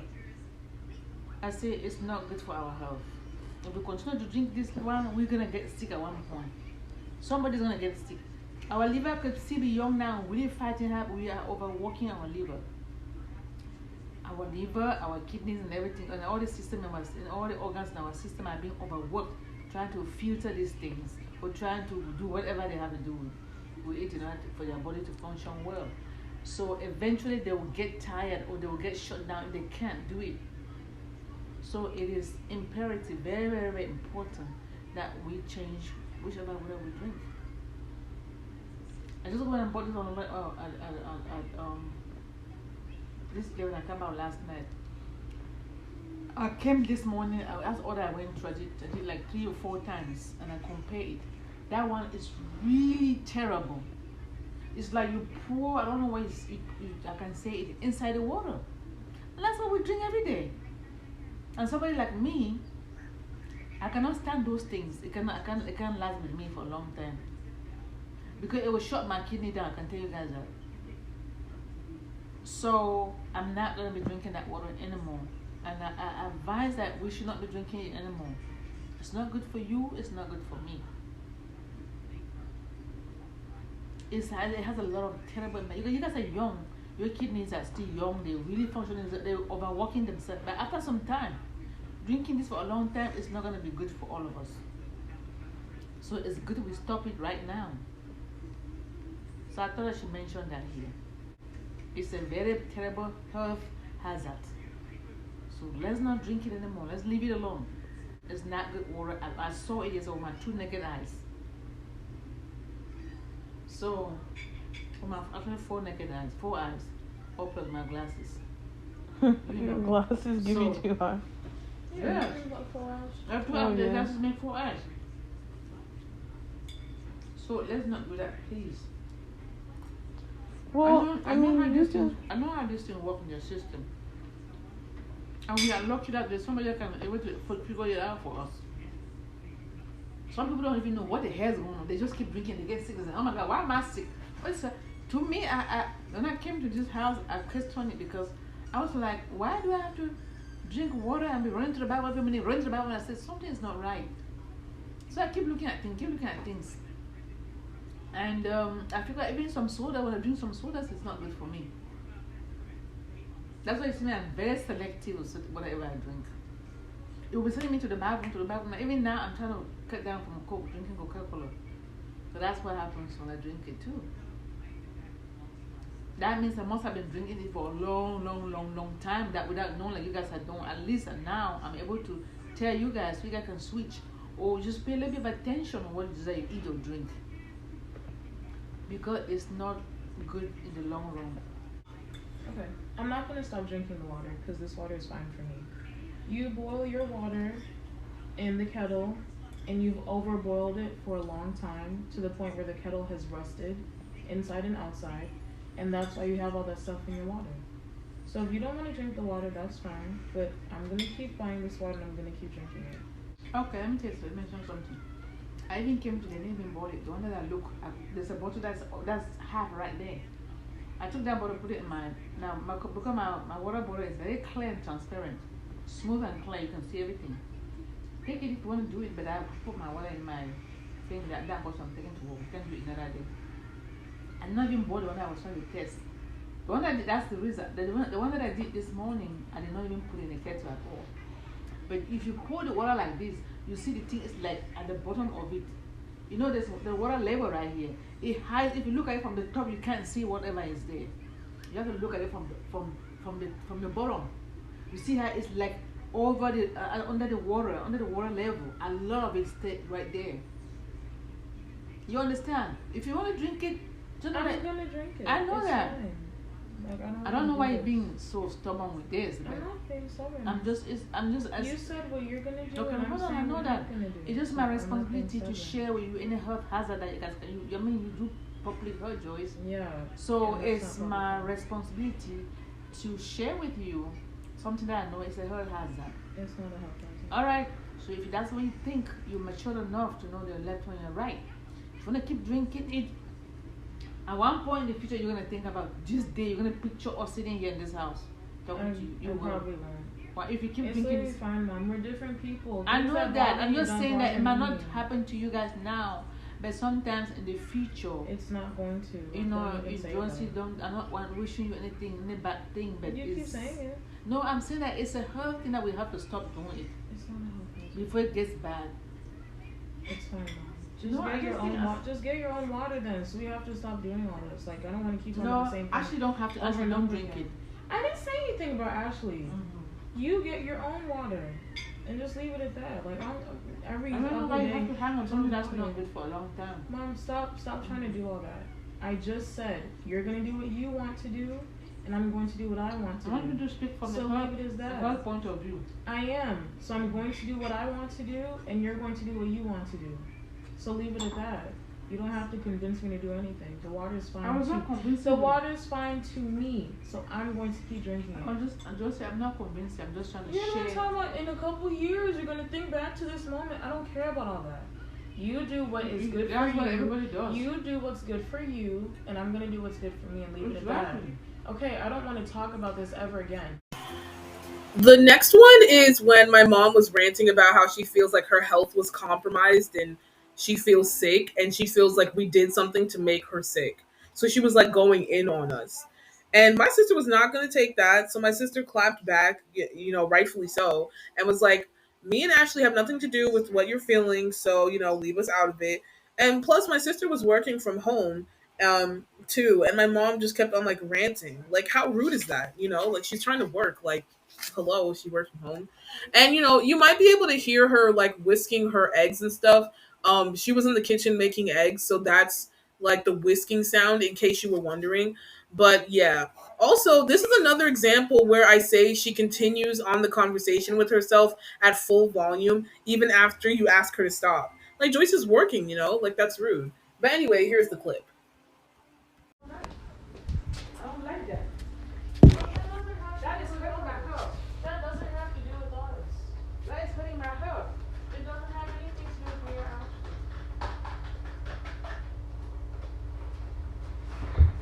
That's affecting my heart.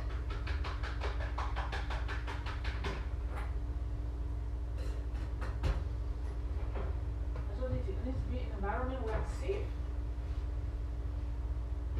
Let's hear this. My mother is sick. I don't even know what happened. I'm gonna be, if I continue like this, it's gonna be the same. I don't want that. We need to be able to be careful what we do. Why are you talking? That has nothing to That's do with me what and I'm talking Ashley. about. I'm not gonna repeat That has myself. nothing to do with me and Ashley. Like, please leave me out of it. When all of this is happening, somebody gets sick. What is the goal for doing this? Leave me out of it. What is the goal? What is Leave the us goal? out of it. Just talk about it. What is the goal? The goal is to what? Make somebody Leave me out get of sick. it. I need you guys to stop. I need you to stop. Like, we're not gonna keep doing this. Tired. Just let her go. But she just likes to say No, she whatever. could. We don't just say whatever to her. She's rude and she's mean. She wants to cause drama every single day. And she does this while she knows that I'm working. Like, I don't disturb her at her job. Sometimes you stay in my house and clean rent. You take everything out, you're cooking food, you can't even put it in the freezer and do this. I cannot even cover a blanket to go to sleep in the winter. I'm trying to work. I'm just trying to make I'm you guys trying see. to work, Mom. I don't disturb you at your See job. what is it that I go through? I'm trying to work. I don't disturb you at your job. Please. You do this every day. You guys don't know what you guys are. I'm trying to work.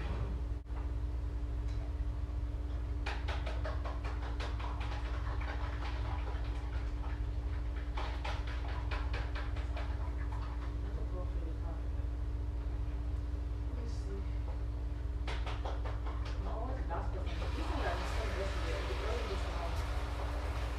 They need the money. They pay this thing for us. So, and it's not like, Cameroon is not like US, where at the end they give you bill. You pay before they treat you over there. They don't pay, they're not going to put nothing, they're not going to give you a dime medication. You have to pay as you go.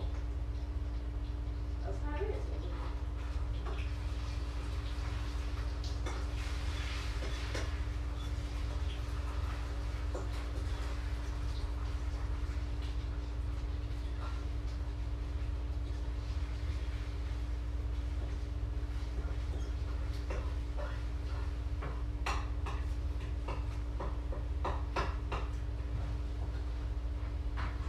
God help me out.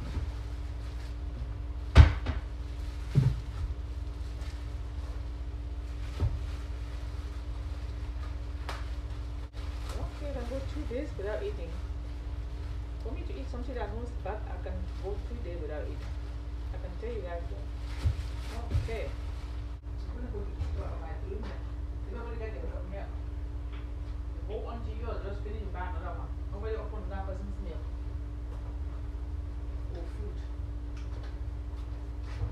That's how when you live in the house, when I live like that. And this next one is one where she accused us of spraying something that was hurting her nose. My sister just came back from traveling and she was gone the whole weekend, so I don't know why my mom would accuse her of that. Also, I didn't do anything or spray anything at all.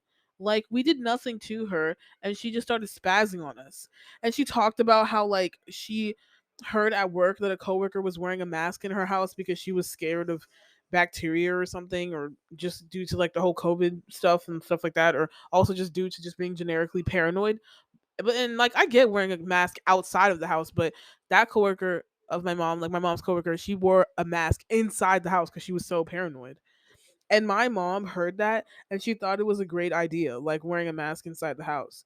So that morning, um, my mom wore a mask inside the house, like in the morning. She never like did that like ever again, really. But in the morning, she wore a mask in the house. And so yeah, so I guess it was just like, but yeah, like later in the day, she accused us of like spraying something that like messed with like her nostrils or really was disturbing her nose and stuff like that. And we didn't even do anything at all. It was another one of her delusions. So my sister and I responded because we didn't want to sit there and be accused of something that we didn't do, you know? Here's the clip. What are you talking about? Spray what? Come on. Mom, don't start. Like, seriously, do not start. That's why we have issues now. Spray what? What are you talking about? Mom, gosh, she's not good to me. Stop Please. lying. Stop lying. We're not doing that today. So you guys should just leave me alone. Let me eat my food. Stop. I don't know what you're telling me lies for. What the hell is this? Crazy night with a lot of wine, and very little sleep for the last few days. What is it that just flying to me from my nose once in a while? Just flying to my nose. What is that? Mommy, we didn't spray anything. Exactly. Why are you just lying? You said that the whole day we've been spraying stuff? Yeah, since you just why are you lying? What are you talking about? Why are you lying? Why are you lying? Wait, Mom, what have we been spraying? I just feel here things flying to my nose. Remember But you- I was going out, I can't sit right here. So You just said here you I guys don't need know to what stop it is. spraying. You Oh, just said God. you guys need to stop spraying stuff all every day or all day. You've been spraying Right. stuff And all then every you day. said, Joyce, you just sprayed something. So what are you talking about? What did Joycey spray? I don't know. You don't know, so you just like to lie. Stop being accusatory. That's why we have the issues we have now. You just say whatever you want to say. Because I'm tired of No proof, no rhyme or reason. Stop lying and stop being flying accusatory. to my nose. Nobody sprayed anything. Relax. I'm relaxed. You say anything. You like stop being accusatory. Just because something is wrong doesn't mean you have to start blaming us and lying out of nowhere. Like you know better. Stop acting like a child. Stop acting like a child. Don't do it to me, please. Stop. Nobody's doing anything to you. Stop lying. Like don't start tonight. Don't. Nobody said anything. You're starting now. You like to say that people are lying. Like nobody's lying about any. Like you need to stop. Spray what? What are you talking about? I just don't want this thing flying. But why did you say you guys need to stop spraying stuff? You just said that, right? That's what you said. You did say that. You Mom. said that. So what are you talking about? I don't know, Joyce. So then don't know. Don't talk about what you don't know. That makes zero sense. I'm feeling it. I don't care what you feel. Stop accusing stuff about us. Mom, you just said What are here. you talking Mom, about? you just said that we've been spraying stuff all day and that Joyce has been spraying stuff every day.